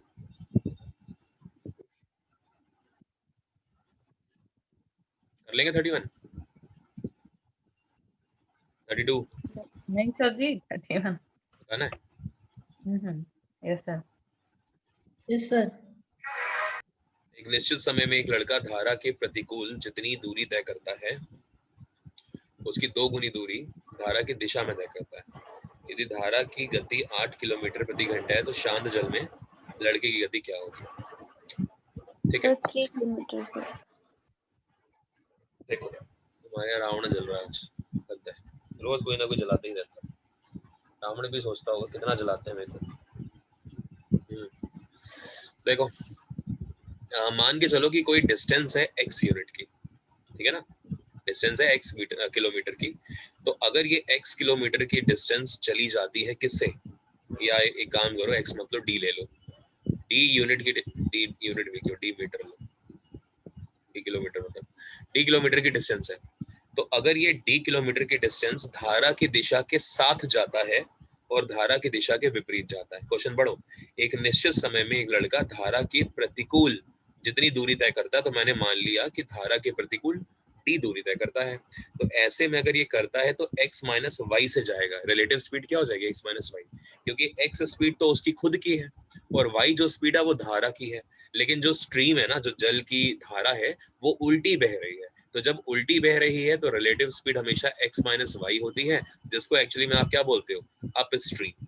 लेकिन अगर आप x प्लस वाई देखोगे तो जिसको आप डाउन स्ट्रीम बोलते हो, मतलब धारा की दिशा में, ठीक है, जिस तरफ मैं जा रहा हूँ धारा भी उसी दिशा में जा रही है, तो उसे आप x प्लस वाई बोलते हो, यानी कि डाउन स्ट्रीम बोलते हो, ठीक है। तो अब आप खुद सोचो कि धारा के विपरीत में वो ज्यादा चलेगा या धारा की ऑफ कोर्स सेम दिशा में चलेगा, सेम में ज्यादा चलेगा। इसलिए वो कह रहा है कि उतने ही समय में वो डबल चला जाता है जब वो धारा के साथ जाता है, यानी कि x प्लस वाई के साथ जाता है। बोलिए, ठीक है ना। एक निश्चित समय में एक लड़का धारा के प्रतिकूल जितनी दूरी तय करता है, जो कि ये है ना, ठीक, और उतनी उसकी 2 गुनी दूरी यानी कि 2d धारा की दिशा में तैरता है, तो ये हो गया, और सेम टाइम में करता है इसलिए टाइम सेम हो जाएगा। अब आप देखिए ये d से तो ये d गुजर गया, क्या बचा यहाँ से सॉल्व करेंगे अगर आप, तो x plus y equals to आपको मिलेगा 2x माइनस 2y। सॉल्व कर लीजिए, x का आंसर आपका आ रहा होगा 3y, यानी कि x की वैल्यू 3y है। अब अगर x की वैल्यू 3y है तो देखिए आपको 3 किलोमीटर प्रति घंटा करंट की स्पीड पता है, यानी कि y पता है आपको, तो y पता है तो x क्या हो जाएगा, 9 हो जाएगा, खत्म। 9 लगाइए आंसर, कर लेंगे।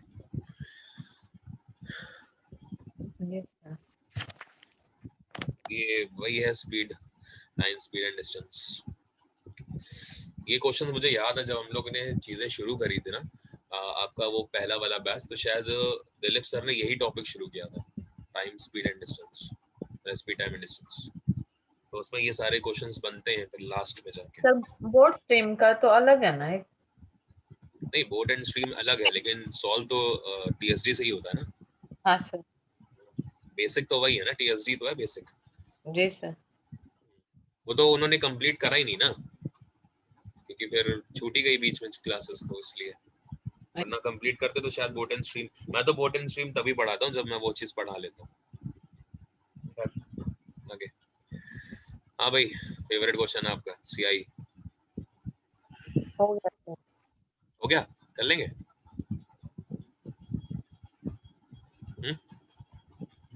सर मेरा नहीं हुआ। आपका नहीं हुआ, देखो लिखा हुआ है कि the compound interest on a certain some of money invested for 2 years at 5% per annum is ₹328, ठीक है। कोई धनराशि है आपकी, वो 2 वर्षों के लिए 5% दर से चक्रवृद्धि ब्याज आपको 328 मिलता है। कोई बात नहीं, छोड़ो, मुझे क्या ही मतलब इससे, मुझे प्रिंसिपल के ऊपर काम करना है। तो मैंने मान लिया कि यार 100 रुपए का मेरा कोई प्रिंसिपल था, लेट्स से, ठीक है। 100 रुपए के ऊपर 2 साल का जरा मैं देखता हूँ कि अगर 5% मेरा क्या हो जाए, बताओ, रेट ऑफ परसेंट, तो मुझे कितना इंटरेस्ट मिलेगा, मैं खुद चेक करता हूँ, जिसमें 100 मैंने लेट करा है, माना हुआ है ना। तो 5% के हिसाब से मुझे 20 रुपए यहाँ मिलेंगे, 20 रुपए यहाँ मिलेंगे और 4 रुपए यहाँ मिलेंगे, सॉरी 5% कितना हुआ, 1 रुपया ना, 1 रुपया मुझे यहाँ मिलेगा, बोलो ठीक है। Yes sir. अब आप देखो मुझे सीआई कितना मिला 5% के हिसाब से 2 सालों में, 41 रुपीज, 41। और क्वेश्चन के हिसाब से कितना मिला है,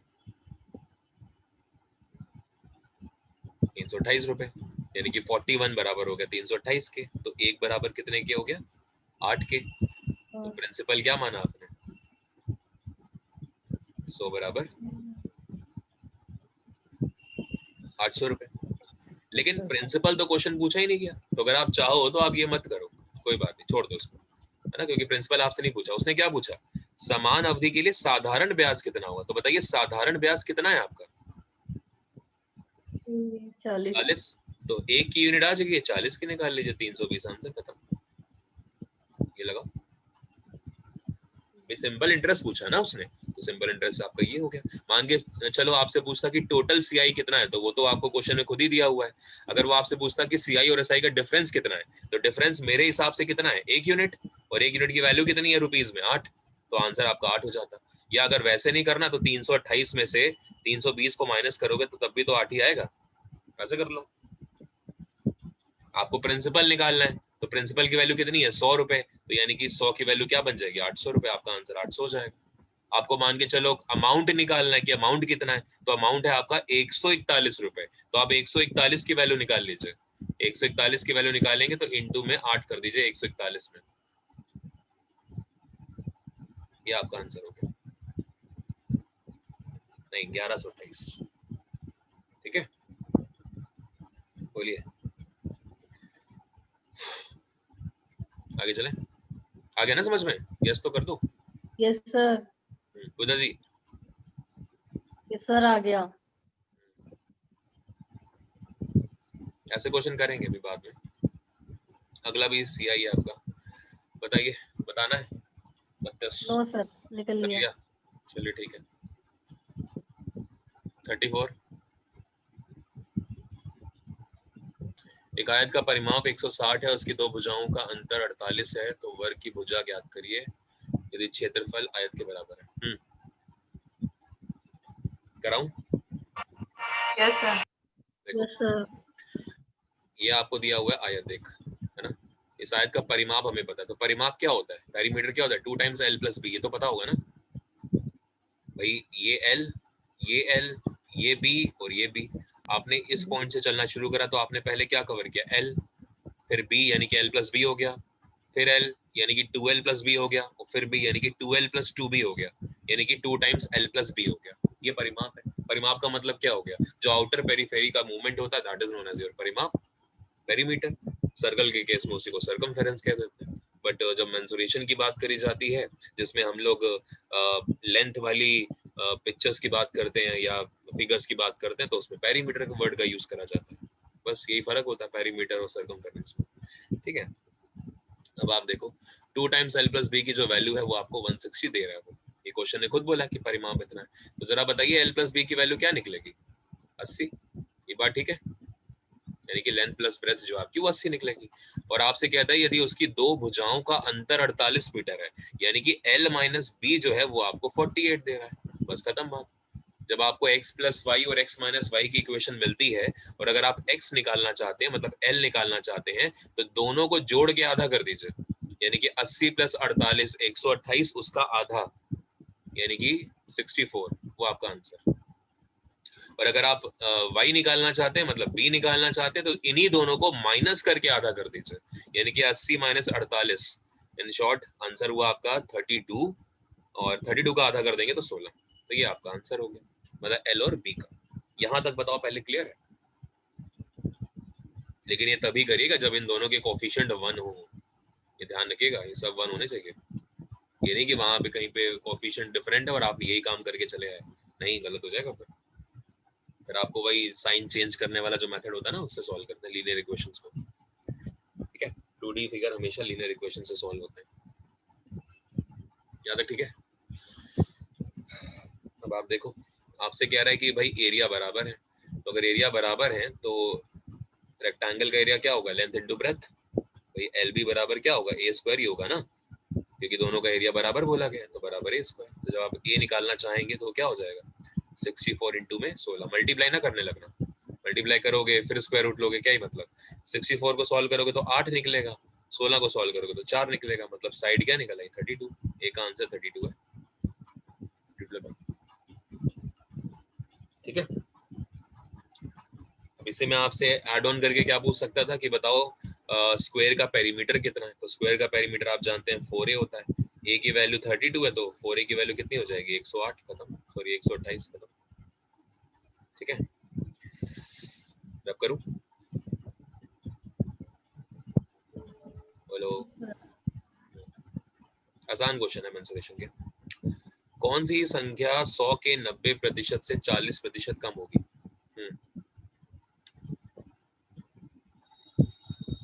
बताओ आंसर। 36। 36 बताना है किसी को? वो आएगा। यस सर, बताना है। देखिए कोई संख्या हमें नहीं पता वो संख्या कौन सी है, लेट्स से वो संख्या x है। x जो है वो 100 के 90% से 40% कम होगी, ऐसा कहा गया। तो 100 का 90% कितना हुआ बताइए, 90, और सर और 90 का भी 40%, 36, मतलब अब 36% कम होगी, तो अगर x में 36% कम करना तो आंसर क्या हुआ, 54।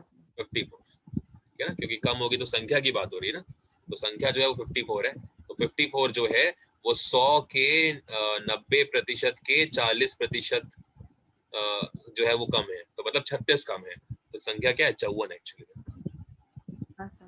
ठीक है ना। मैंने 36 पे छोड़ दिया। बस वही है, देखिए लैंग्वेज का फर्क है, समझ जाएंगे तो कर ले जाएंगे। फिर समझ के कर तो लिया पर आगे नहीं ध्यान दिया ना। यही तो गलतियां हो जाती ना। चलिए अच्छा। आगे क्वेश्चन कह रहा है कि यदि किसी वर्ग की प्रत्येक भुजा को 10% बढ़ा दें क्षेत्रफल में, खुद दो क्वेश्चंस बताओ 21%। कैसे किया। वही x plus y plus xy upon 100। चलो एक तरीका और बताता हूँ, x plus y plus xy upon 100, अगर आप चाहें ना तो आप ये तो सॉल्व कर ही सकते हैं। तो देखो 10% की बात हो रही है ना, तो 10% का मतलब 10 यहाँ पर 10 यहाँ पर प्लस 10 इंटू में 10 अपॉन में 100, सॉल्व करेंगे तो 21% ओवरऑल आपका एरिया बढ़ गया। अगर आप ट्रेडिशनल चाहते हैं तो ट्रेडिशनल देख लीजिए, मान के चलिए कि मेरी जो साइड है वो 10 है, तो अगर 10 है साइड तो आप जानते हैं स्क्वायर का एरिया क्या होता है, ए स्क्वायर का मतलब क्या हो गया 100 हो गया, है ना। लेकिन अब आपसे कहता है कि साइड को बढ़ा दिया गया है 10% से, तो मतलब अब साइड 11 हो गई है, तो 11 का स्क्वायर क्या होता है 121, तो अभी भी डिफरेंस लेंगे तो 21% का ही ओवरऑल चेंज हुआ है एरिया में। तो एक तो तरीका आपके पास ये है, लेकिन अगर आप ये नहीं करना चाहते तो आप इसको ऐसे कर सकते हैं कि 10% का मतलब एक्चुअली में क्या होता है बताओ, 1/10, 1/10 होता है, तो वह 1/10 होता है। तो अब आप देखिए 10 पे कितने यूनिट बढ़ा, 1 यूनिट, यानी कि ओवरऑल नया एरिया क्या होगा 11, मतलब नए एरिया की जो साइड होगी, सॉरी नए स्क्वायर की जो साइड होगी वो क्या होगी 11 होगी, ठीक है। मैंने ये बोला कि भाई साइड में चेंज हुआ 10% का, तो 10% का मतलब एक्चुअली में फ्रैक्शन में 1/10 होता है, तो ये 1/10 एक्चुअली में आपकी साइड होगी, जिसमें 10 आपकी साइड है, जिसमें 1 का आप चेंज कर रहे हैं, तो नई साइड क्या बन गई चेंज होने के बाद 11 बन गई, और ये आपका 10 बन गया। तो ये क्या है, ये साइड्स का रेशियो है, ये नई वाली साइड और ये पुरानी वाली साइड, बस एरिया क्या होता है दोनों का स्क्वायर होता है, तो 11 का स्क्वायर 121, इसका 100, तो चेंज अभी भी कितने का है 21%।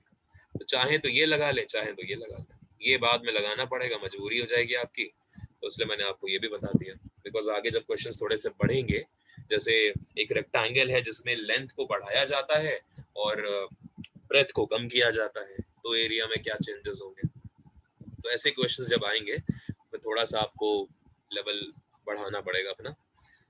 बहरहाल समझ में आए दोनों तरीके,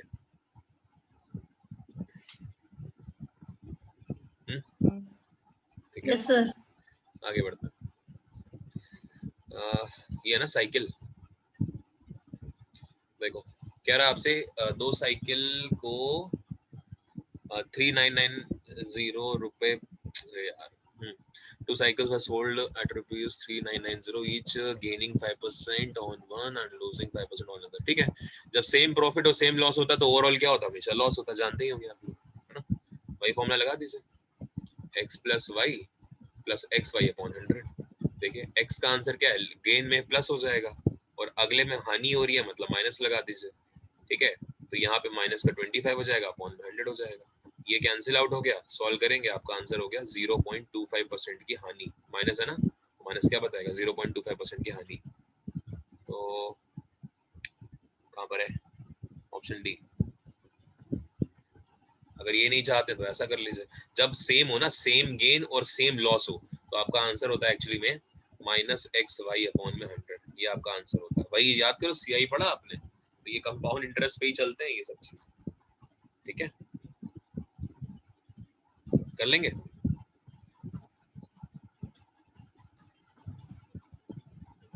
आगे देखिए, मंजू जी आया ना, सर थोड़ा थोड़ा आया, थोड़ा थोड़ा आया।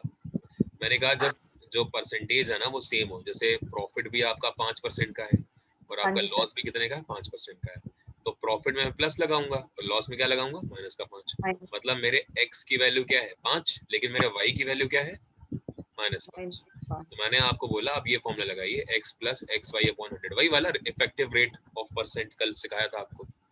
तो x के प्लेस पे क्या रखेंगे प्लस का 5, y के प्लेस पे लेकिन क्या रखेंगे माइनस का 5, ठीक है। अब आप देखो ये प्लस तो ऐसे ही रखा हुआ है, अच्छा x y की वैल्यू क्या होगी बताओ, -25 होगी ना, यस सर। तो माइनस का 25 और अपॉन में 100। तो अगर आप देखो तो ये तो ऐसे कैंसिल हो गए, तो ये प्लस माइनस माइनस मतलब माइनस का 25 अपॉन में 100। सॉल्व करेंगे तो माइनस का क्या हो जाएगा 0.25 ही तो होगा, कितने परसेंट, भाई माइनस है तो माइनस का मतलब लॉस होता है, तो 0.25% का लॉस, ऑप्शन नंबर 4। अरे ठीक है। अगला देखो, लिखा हुआ है कि 38 में एक टीवी है 5% लाभ पर बेचा गया, यदि इसे 10% लाभ पर बेचा जाता तो 1000 रुपए अधिक लाभ होता। तो आपसे कहते हैं क्रय मूल्य बताइए, बताना है? No sir. नहीं, किसी को भी नहीं बताना। पूजा जी सर आपसे देख लो। अच्छा 1000 रुपए है, 1000 रुपए पे 5% का क्या हुआ बताओ, प्रॉफिट हुआ, तो कितने में बिका?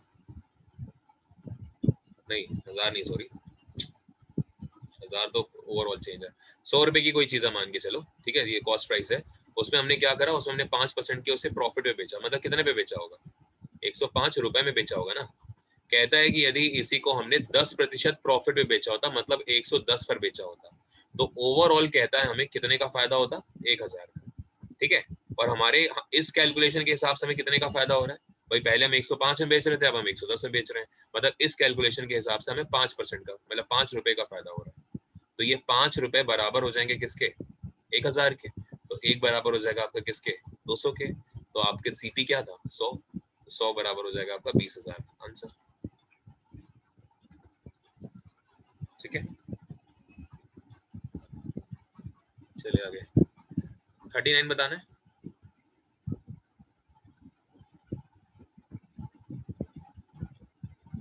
No sir. 40 no sir. मेरी मैथ्स हो गई आपकी। रीजनिंग आ गए जी, पहला 41 यस सर। 41 बताना है। ओके, गुंजन किया है इसे? यस सर किया। 16 आएगा आंसर। पहले वाले को डिवाइड करना है 2 से और दूसरे वाले को 2 से मल्टीप्लाई करना है।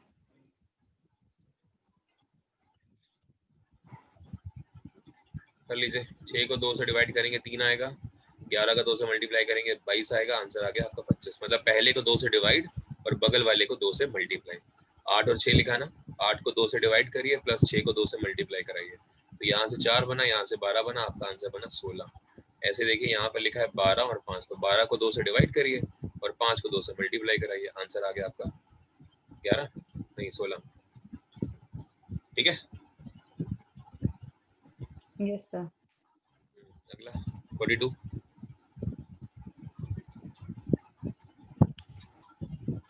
तो 42 का ए आंसर है, ठीक है, मतलब 42 का ए थर्ड होगा। थर्ड है। पहले कोई कंसेप्ट होगा, फिर उसका हम्म। एस्टिमेट होगा, सबसे पहले कंसेप्ट फिर है, कॉन्ट्रैक्ट। फिर उसका हाँ एस्टिमेशन हाँ सर, लगाया हाँ जाएगा, ठीक है ठीक है ठीक है, ठीक है सर। फिर उसके बाद कॉन्ट्रैक्ट दिया जाएगा किसी कंपनी को, ठीक है, फिर क्या होगा, प्लान बनेगा उसमें, ठीक है, सही है, 3 लगा। प्राइस क्या आता है, नहीं सर। नहीं आता, अरे सर वैसे किया है 5 आंसर, पर पता नहीं गलत है। ठीक। हाँ ठीक है, 5 ही आएगा।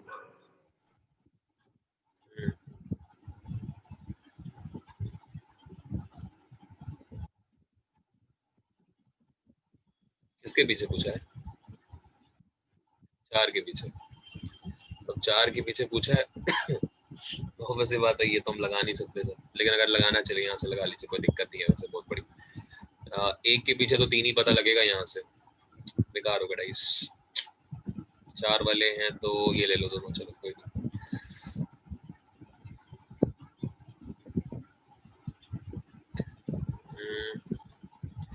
आपको गिवन है यहाँ पर 2 3 5 2 1 और 4, देखो 2 कॉमन है ना, तो 2 से उठा लो एंटी क्लॉक, 2 2 के बाद 5 5 के बाद 3, 2 के नीचे 2, मतलब कॉमन के नीचे कॉमन लिखते हैं, फिर 4 फिर 1, 4 के पीछे क्या आ गया 5। हालांकि जब 4 आपको मिलते हैं ना तो 4 के हिसाब से 6 बनते हैं, 6 कॉम्बिनेशन बनते हैं। उन 6 कॉम्बिनेशन में अगर 4 कॉम्बिनेशन ये बात कह दें कि 4 के पीछे 5 है तो आपका आंसर 5 माना जाएगा। लेकिन अगर कभी कंडीशंस ऐसी आ जाती हैं कि 4 के पीछे कभी 5 आ रहा है, कभी 4 के पीछे 6 आ रहा है, तो ऐसे में आपका जो ऑप्शन है, अगर वो आइदर और आपको मिल रहा है तो आइदर और के साथ जाइएगा। अगर आइदर और नहीं मिल रहा है तो नंबर ऑफ मैक्सिमम केसेस देखिएगा कि किसके साथ जाते हैं।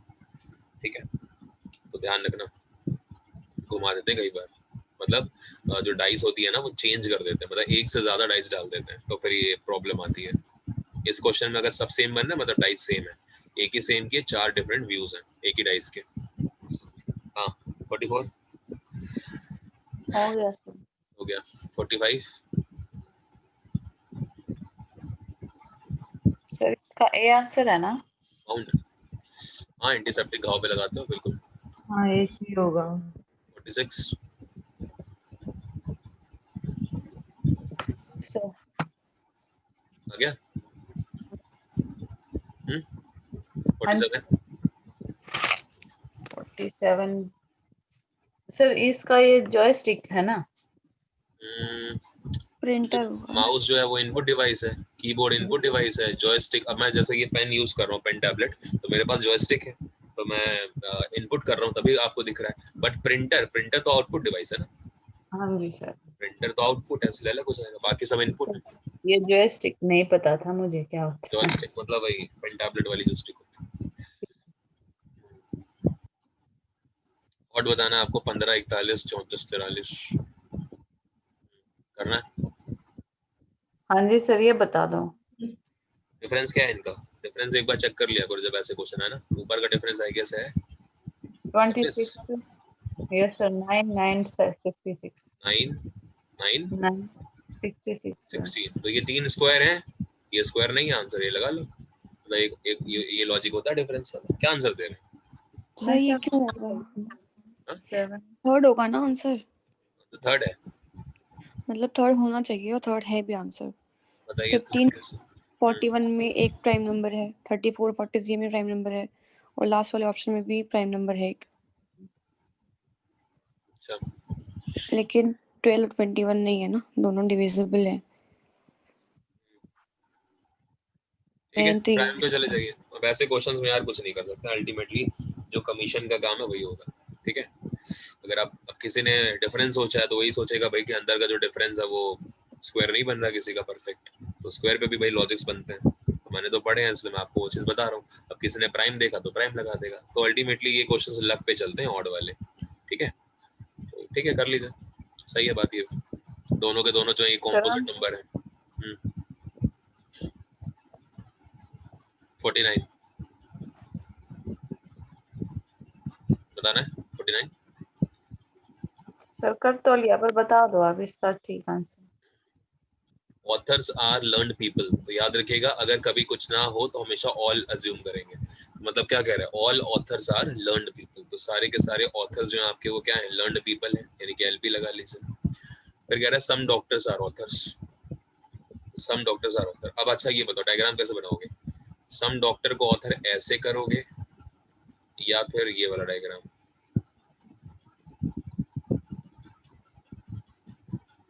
अगर आपने पढ़ा है अच्छे से मेरे से तो डायग्राम पहले तो बनाना आना चाहिए आपको ना स्टेटमेंट का। क्या लगाएंगे, फर्स्ट की सेकंड, दोनों में ही देखिए सम डॉक्टर जो है वो बन रहे हैं, है ना? दोनों ही सही है। सम डॉक्टर्स आर ऑथर्स, दोनों सही है। तो याद रखिएगा पहले वाला गलत है, दूसरे वाला सही है। पहला इसलिए गलत है क्योंकि पहले वाले में all doctors are learned people निकल रहा है ना, यानी कि एक्स्ट्रा स्टेटमेंट्स निकल रहे हैं। तो ये तो हमें कहा नहीं गया था कहीं पे भी कि ऑल डॉक्टर जो है वो लर्न पीपल है ना, तो इसलिए हम ये वाला लगाएंगे। तो आपको बताया गया है कि diagram has to be least touching in nature, तो लीस्ट टचिंग इन नेचर का मतलब the minimum number of conclusions that we can obtain from the Venn diagram, उसको बोलते हैं लीस्ट टचिंग वाली बात। तो इसलिए दूसरा वाला आपका माना जाएगा, और अगर दूसरा वाला माना जा रहा है तो अब आपका स्टेटमेंट ये है, इसी के थ्रू अब आप कंक्लूजंस को चेक करिए। देखिए पहला आपसे कहता है some doctors are learned people, तो some doctors are learned people बिल्कुल ठीक बात है। some learned people are doctors, तो अगर सम एक तरफ से है तो फिर दूसरी तरफ से भी सही होगा ही होगा, दोनों सही है, खत्म बात। ठीक है, दोनों के दोनों सही है। हालांकि अगर आप चाहते तो आप इसको ऊपर वाले से भी सॉल्व कर सकते थे, लेकिन फिर वही है कि पॉजिटिव तो आप कर ले जाओगे यहाँ से, है ना, लेकिन पॉजिटिव में अगर कभी कुछ डिफरेंट क्वेश्चंस आ जाए, जैसे अगर आपसे बोला जाए कि all doctors are learned people, है ना, all doctors are learned people, तो अब आप क्या करोगे, अगर ये बनाओगे ना तो आप इसको सही करके चले आओगे, जबकि ये गलत है। ऑल डॉक्टर्स जो है वो लर्नड पीपल नहीं है, तो गलत होगा वाला क्वेश्चन, है ना। तो इसीलिए डायग्राम का सही होना बहुत जरूरी है और उसको लीस्ट सचिंग होना जरूरी है। ठीक है, आगे बढ़ते हैं। 50 बताइए। ये तो फुद्दू क्वेश्चंस होते हैं, डिक्शनरी कर लेंगे। ये मैंने कह दिया, इसका मतलब ये नहीं कि आप भी कह रहे हो यस सर। 51 52 52 का क्या आंसर है? सर ए है। हाँ नीस होगा। 53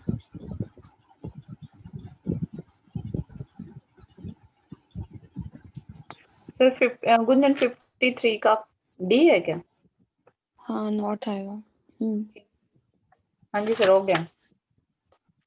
और 54 का बी। हाँ MKQ। 55 ए। हाँ ठीक है। ए आ रहा है। Yes sir. ये कौन है? हाँ, ए और बी वाला सीन 56। बाकी लोग पूछ लीजिएगा कोई डाउट हो तो। 98 डी है ना? हाँ ठीक है।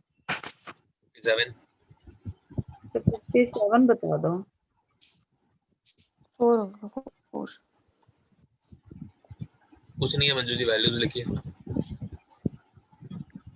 तो वैल्यूज तो लिख ली थी। तो लिख ली थी, बस सारे के चेंज देख लेते हैं आप। एन पे क्या होता है? 14 होता है, एल पे 12 होता है, हाँ 11 हो गया। यहाँ पर क्या भाई, ओ पे 15 है, 15 13 है, 13 जे पे 10 एफ पे 10 है, 6 और 1 ओ पे हो गया 15, आई पे हो गया 9, फिर हो गया 7, फिर हो गया 4, फिर हो गया 3, फिर हो गया 15, फिर हो गया 13, फिर हो गया 11, फिर हो गया 9, फिर हो गया 7। यही सही है, सब में सेम डिफरेंस आ रहा है, खत्म बात।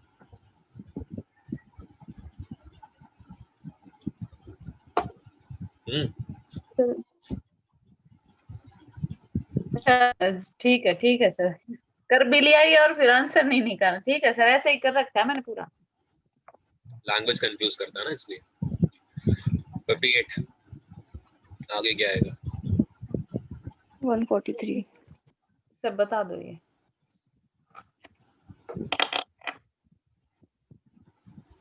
डिफरेंस लीजिए पहले तो। 14 क्या सिंपल तो है, 14 का टेबल चल रहा है, 56 जोड़ दीजिए, डिफरेंस नहीं लिया और भी तो क्या होगा? हाँ सर लिया था, डिफरेंस लिया था, पर ऐसे काम मत करिए प्लीज, गंदी बात। ये दोनों तीनों क्वेश्चन है ना, आधे आधे कर रखे, उसके आगे समझ में ही नहीं आए, फिर क्या छोड़ रखा है।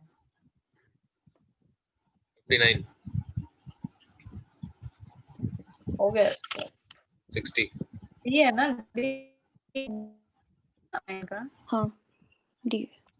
और 60 हाँ। का भी डी हो गया सर। चलिए बढ़िया, तो एक पेपर हम लोगों ने पूरा सॉल्व कर लिया। अब हमारे पास बचे हैं 8 मिनट। 8 मिनट के अंदर एक क्विज हो जाएगी आपकी पुरानी वाली, उसको कर लेते हैं, ठीक है।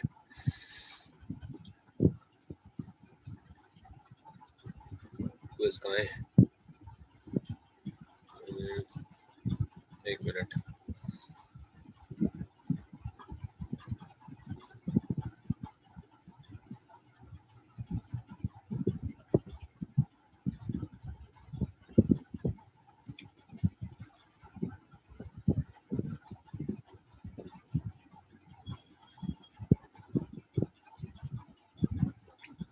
क्विज नंबर 3 निकालिए।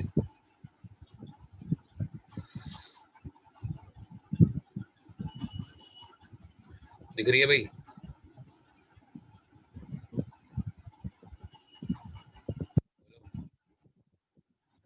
Yes sir. तो करते हैं।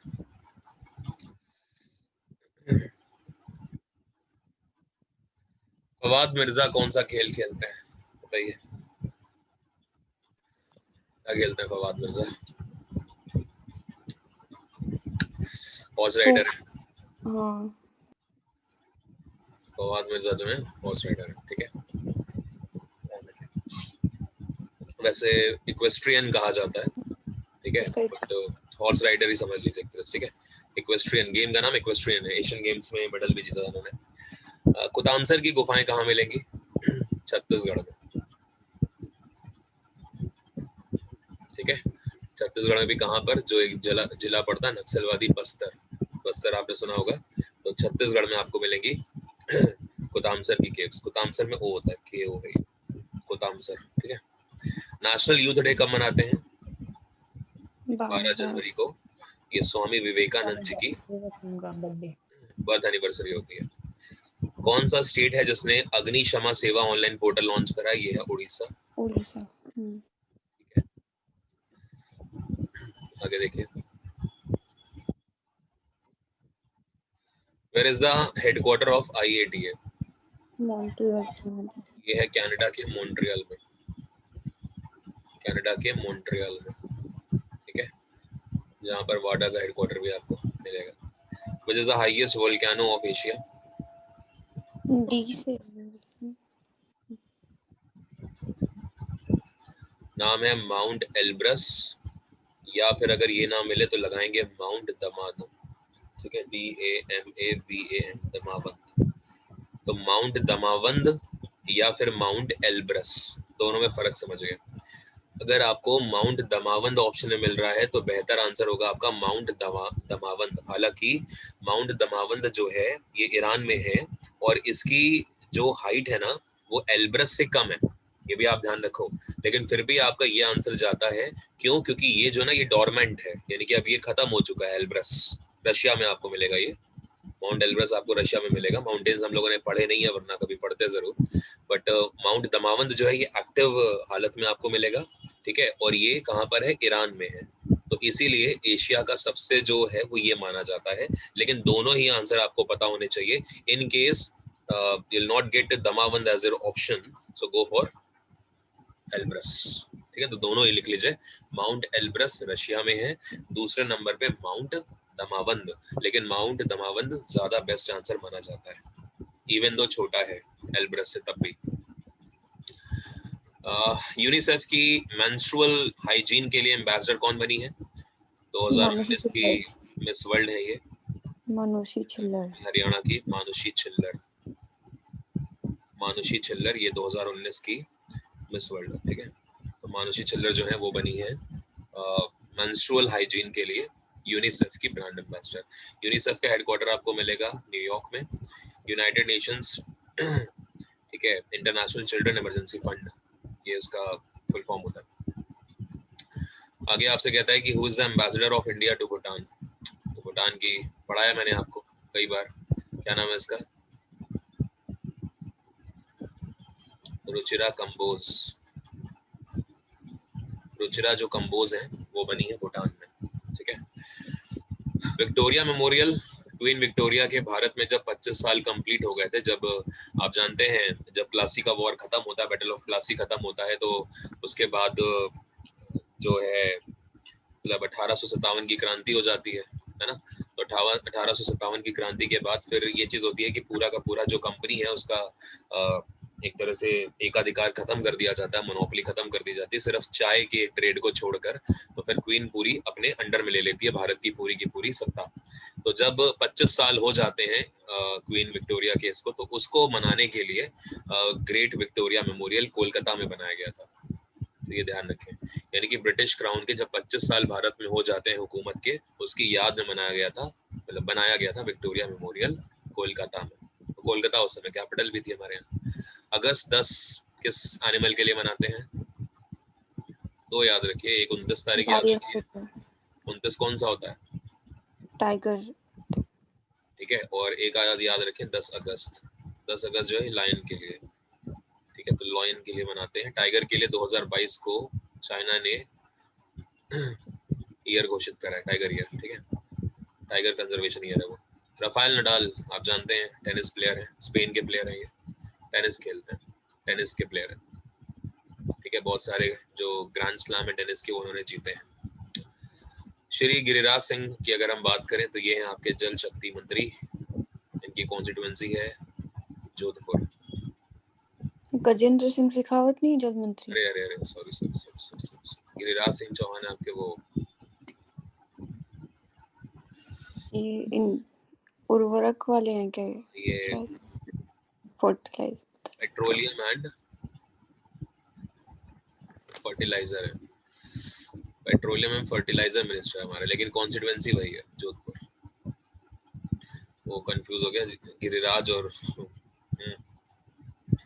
ठीक है, ये हमारे पेट्रोलियम और फर्टिलाइजर और गैस मंत्री हैं ये हमारे, ठीक है। नहीं वो वाले हैं शायद, फिशरीज इंडस्ट्री जो है, ये सब इसी में आता है, डेयरी है ना, हाँ फिशरी, डेयरी वाला, ये सब डिपार्टमेंट इनके दिए गए, ठीक है। और एक होता है कोल एंड पेट्रोलियम, वो है हमारे धर्मेंद्र प्रधान, ठीक है, इनकी कॉन्स्टिट्यूएंसी है धारवाड़, कर्नाटक में, कर्नाटक, हाँ। ठीक है। तो ये अलग है, ये मिनिस्ट्री अलग है, जो ये हम बात कर रहे हैं ना, ये मिनिस्ट्री वो वाली है जो भी मैंने बताई आपको। और अभी अभी आप जानते हो वो मर गए, रामविलास पासवान, है ना, ये भी आप ध्यान रखो। हालांकि ये जो है आपके मंत्री कौन से हुआ करते थे, रामविलास पासवान भी याद रखो, और हरसिमरत कौर बादल, इन्होंने भी इस्तीफा दे दिया। तो जो हमारा वो तो फूड एंड प्रोसेसिंग जो मंत्रालय है वो चला गया किसके पास, हमारे एग्रीकल्चरल मिनिस्टर के पास, जिनका नाम है नरेंद्र सिंह तोमर। तो अब तोमर साहब ही हमारे फूड एंड प्रोसेसिंग मिनिस्टर भी हैं, ठीक है, जो हरसिमरत कौर बादल हुआ करती थी, अब ये है। बट रामविलास पासवान को कौन सी कॉन्स्टिट्यूएंसी थी इनके पास, ये SC/ST वाली जो होती है वही है, कंज्यूमर अफेयर्स, हाँ, consumer affairs, consumer affairs, minority and consumer affairs, minority and consumer पूरा है। लेकिन माइनॉरिटी के स्टेट मिनिस्टर कौन है, मुख्तार अब्बास नकवी, ये भी ध्यान रखो, ये स्टेट में है और ये सेंट्रल में है, तो दोनों चीजें ध्यान रखना। ये स्टेट का मतलब स्टेट हैविंग इंडिपेंडेंट चार्ज, जो मोदी जी को सीधा रिपोर्ट करेंगे, बट ये जो है कंज्यूमर अफेयर मिनिस्टर हमारे, तो चले गए। देखो ये मंत्रालय खाली हुआ, किसको मिलता है पता नहीं, मिल गया कि नहीं मिला, मैंने देखा भी नहीं थी। World employment and social outlook report ये देता है लेबर ब्यूरो, इंटरनेशनल जो लेबर ऑर्गेनाइजेशन है वो इसको देता है। ये लोग आपको हेडक्वार्टर कहाँ मिलेगा, जिनेवा में, जिनेवा जो स्विट्जरलैंड में है, ठीक है। स्विट्जरलैंड की कैपिटल क्या है, बर्न, हाँ? बर्न है, BERN। स्टॉकहोम यहाँ की एक सिटी है, स्टॉकहोम तो किसी और की कैपिटल है, स्वीडन की है ना, हाँ स्वीडन की। स्वीडन की स्टॉकहोम है और स्विट्जरलैंड की बर्न है, ठीक है। Who is the governor of Telangana, तो तमिलिसाई सुंदरराजन, है ना, तमिलिसाई सुंदरराजन तेलंगाना की गवर्नर है, अभी नहीं बनी है, कुछ दिन पहले। रूलिंग पार्टी कौन है केरला में, communist party of India, Marxism, Marxist जो पार्टी जिसके जो वो है पिनराई विजयन, ठीक है, मुख्यमंत्री है यहाँ के पिनराई विजयन, जिनकी पार्टी है communist party of India, Marxist. तो CPI है और एक CPI-M है, हम M की बात करें जो कि एक नेशनल पार्टी भी है, it is a national party as well, 8 में से एक पार्टी है ये। ईस्ट एशिया समिट 2020 कौन करेगा बताओ,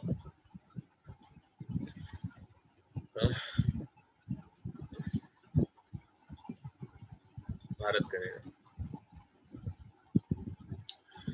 पहले ही जो रोरो ट्रेन है ये कहां से कहां चली, तो कर्नाटक में चली है, ध्यान रखिए, ठीक है, कर्नाटका। कर्नाटका में भी आपसे पूछे कि 2 स्टेशन कौन से हैं, तो नेलामंगला से चली और सोलापुर तक गई, सोलापुर बाले डिस्ट्रिक्ट में आता है, ठीक है, शोलापुर नहीं है, शोलापुर इज डिफरेंट, सोलापुर है, SOL, ठीक है। तो नेलामंगला से बाले तक चली कर्नाटक में। रोरो क्या होती है, रोरो ट्रेन, रोरो का मतलब होता है RORO, roll on roll of, ठीक है, रोल ऑन रोल ऑफ मतलब ये होता है कि जो लोडिंग करी जाएगी ना मालगाड़ी के ऊपर, वो सीधा आपको वहां तक ले जाएगी जहां पर आप चाहते हैं। यूजुअली क्या होता है कि जो ट्रेन्स होती हैं वो स्टेशन पे उतर गई, अब आप वहां पे जाके अपना सामान कैरी कर लीजिए, और फिर अपना आपकी हेडेक है कि आप उसको अपने गंतव्य स्थान तक कैसे लेकर जाते हैं ना, जो आपका डेस्टिनेशन है वो कैसे लेके जाते हैं। बट ये रोरो जो है वो क्या होगी, सीधे वहां तक घुस के लेके जाएगी आपको, तो वो है रोरो ट्रेन। लेकिन इसमें उन्हीं चीजों की डिलीवरी हो पाएगी जहां तक ट्रैक बिछाया गया है, जिस जगह तक। जैसे आपने देखा होगा पेट्रोलियम, जैसे हमारे कानपुर में सेल इंडिया है, सेल, तो सेल में क्या है, हमारी कानपुर सेंट्रल से एक लाइन जा रही है जो सीधा गोविंदपुरी से कटती है सेल के लिए, और सेल में प्लांट है, तो वहां पर क्या होता है, ये प्लांट, इस प्लांट के अंदर जो स्टील से रिलेटेड चीजें हैं वो सारी की सारी, प्लस पेट्रोलियम वगैरह है, वो सब अमौसी एयरपोर्ट लखनऊ के पास, वहां पर बहुत सारे हैं पेट्रोलियम के, तो ट्रेन सीधा चली जाती है वहां पर, तो वो रोरो ट्रेन ही होती है एक तरह से। लेकिन अब ऑफिशियली किसी स्टेट ने डिक्लेयर करा है वो ये वाला है, रोरो ट्रेन पहली है ये। ईस्ट ये हो गया ना। टाइम इंटरनेशनल रिकॉर्ड 109 गोल का किसने करा? ईरान के प्लेयर हैं, नाम है इनका अली,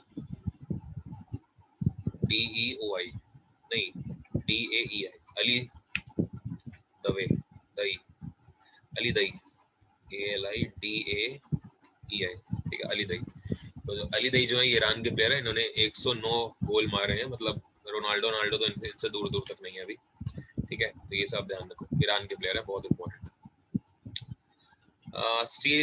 स्टेट एनिमल कौन है उड़ीसा का?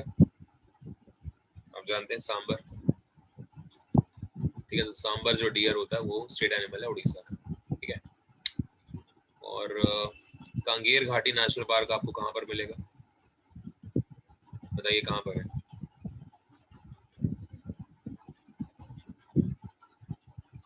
छत्तीसगढ़ है ना, छत्तीसगढ़ में आप जैसे गुरु घासीदास है ना, कांगेर वैली है या कांगेर घाटी है, एक ही बात होती है, वैली को तो घाटी बोलते हो आप, तो ये सब आपके छत्तीसगढ़ में होता है, ठीक है, ध्यान रखो। कौन सी कमीशन जो सेंट्रल गवर्नमेंट और यूनियन स्टेट के बीच में एक रिलेशन बताती है 1983 में? तो सरकारिया कमेटी थी, सरकारिया कमेटी बनाई गई थी, क्या देखने के लिए? ये देखने के लिए कि यूनियन और स्टेट के बीच में पावर्स का डिस्ट्रीब्यूशन कैसे किया जाएगा, ठीक है। तो सरकारिया कमेटी 1983 में बनी थी, बहुत इंपॉर्टेंट क्वेश्चन है ये, सरकारिया। कांगेर वैली ये फिर से आ गया, छत्तीसगढ़। इंडस रिवर ट्रीटी कब हुई थी? 19 तारीख को, ठीक है, 1960 में हुई थी, 19 सितंबर को। और जिसके चलते क्या हुआ आप जानते हैं, इंडस है, इंडस के बाद क्या झेलम है, झेलम के बाद क्या चनाब, रावी, ब्यास और सतलुज। तो इंडस, झेलम और चनाब का पानी दे दिया गया पाकिस्तान को, मतलब ऊपर की 3 नदियां पाकिस्तान यूज करेगा, इंडिया रत्ती भर भी यूज नहीं कर सकता, और रावी, ब्यास और जो सतलुज है इसको इंडिया यूज करेगा, पाकिस्तान यूज नहीं कर सकता। तो यही इंडस वैली ट्रीटी हुई थी, ठीक है। लेकिन ये जरूर कहा गया है कि अगर पाकिस्तान चाहे तो रावी नदी के पानी को कुछ हद तक यूज कर सकता है, वो भी जब इंडिया परमिशन दे तो, ठीक है। हालांकि मेन रिवर तो इंडस पाकिस्तान में जा रही है। लॉ मिनिस्टर कौन है हमारे भारत के? कानून मंत्री, लेकिन यहाँ पर पहले की बात बोली गई है, ठीक है। तो अभी कौन है हमारे कानून मंत्री? रविशंकर प्रसाद। अभी है रविशंकर प्रसाद, ठीक है, बट पहले कौन थे?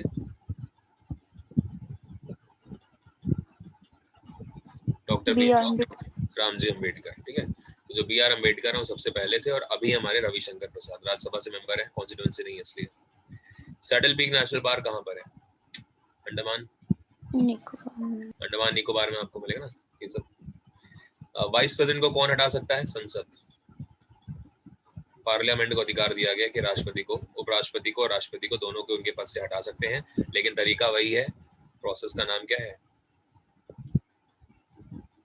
इम्पीचमेंट। इम्पीचमेंट कहाँ का लगता है? ध्यान से सुनिए, प्रेसिडेंट ऑफ इंडिया के लिए, वाइस प्रेसिडेंट ऑफ इंडिया के लिए, अटॉर्नी जनरल ऑफ इंडिया के लिए, सुप्रीम कोर्ट और हाई कोर्ट के जजेस के लिए, इन सभी के लिए, और इलेक्शन कमिश्नर के लिए, इलेक्शन कमिश्नर के मेंबर्स के लिए, इन सभी के लिए आपका इम्पीचमेंट प्रोसेस ये लगता है, ठीक है। मतलब 14 दिन पहले आपको राष्ट्रपति, उपराष्ट्रपति कोई भी है उसको 14 दिन पहले आपको सूचना देनी होगी, और उसके बाद जो है मोशन जो है वो पारित करा जाएगा, एक जिसको हम मोशन प्रोसीजर बोलते हैं वो होगा, फिर किसी भी पार्लियामेंट के किसी भी हाउस में इनिशिएट कर दिया जाएगा मोशन जो है, उसके बाद फिर वहां पर स्पेशल मेजोरिटी यानी कि 2/3 से पास किया जाएगा।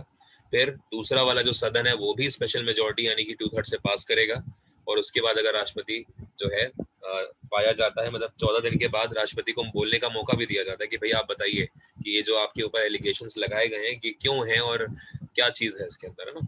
तो अगर वो सब चीजें हो जाती हैं फिर फाइनल राष्ट्रपति उपराष्ट्रपति ये सब अपने पद से हटाया जा सकता है। तो राष्ट्रपति को देने के लिए हमारे पास सिर्फ एक सजा है, वो है इम्पीचमेंट। और याद रखिएगा, भारत के राष्ट्रपति के ऊपर, भारत के वाइस प्रेसिडेंट के ऊपर, गवर्नर्स के ऊपर कभी भी पद पे रहते हुए अगर ये सामने, ठीक है ना, जज के सामने का जज का खुद का मर्डर कर देना, तब भी आप इनके ऊपर कोई भी क्रिमिनल जो प्रोसीडिंग्स है वो नहीं कर सकते हैं। ठीक है, ये आप ध्यान रखिए। पद पे रहते हुए राष्ट्रपति उपराष्ट्रपति इन सभी को गिरफ्तार नहीं किया जा सकता। ठीक है, तो इसलिए इनको देने के लिए सिर्फ एक ही सजा है, वो इम्पीचमेंट। चलिए खैर, स्टेट असेंबली में कितनी सीटें हैं बिहार में? 243। याद रखिए, पहले होती थी 324, बाद में रिफाइन कर दी गई, अब 243। ठीक है, तो पहले की पूछ रहे तो 324 याद रखना, और अब पूछ रहे तो 243। आगे देखिए, एक बुक लिखी गई है why I am a Hindu, इसे लिखा है शशि थरूर ने। ठीक है, शशि थरूर राज्यसभा से सांसद है, केरला से। ठीक है, तो इस तरह से फाइनली हमने कंप्लीट कर लिया अपनी क्विज। एक ही हो पाएगी, 11:10 हो रहे हैं। अब अगली वाली जो क्लास है उसमें सुन लीजिए क्या करेंगे हम लोग। कल तो आई गेस छुट्टी है आपकी, तो कल तो अब नहीं है। ठीक है, परसों जब मैं दिल्ली आ जाऊंगा उसके बाद फिर आपकी क्लास होगी रात में वहीं से दिल्ली से ही। और बस फिर क्विज आपको 5वीं दे दी जाएगी, वो आप कर लीजिएगा। ठीक है, कोई डाउट किसी को? सर इसको आप भेजोगे ना ग्रुप में? क्या विद आंसर भेजोगे आप इसको? हाँ, ये भेजूंगा मैं, भेजूंगा। लेकिन पता क्या होता है मैम, सुनिए, कई बार क्या होता है कि मैं बहुत सारी चीजें अलग से बताता हूँ, तो फिर वो चीजें मैं आंसर्स में नहीं लिखता, है ना। तो आप लोग एक काम ये करा करो, भले जो मैं चीजें बोल रहा हूँ ना आंसर्स में, वो लिख लिया करो, और जितना आंसर आपको क्विज में मिल रहा है ठीक है, जो नहीं मिल रहा वो एक्स्ट्रा नोट कर लिया करो,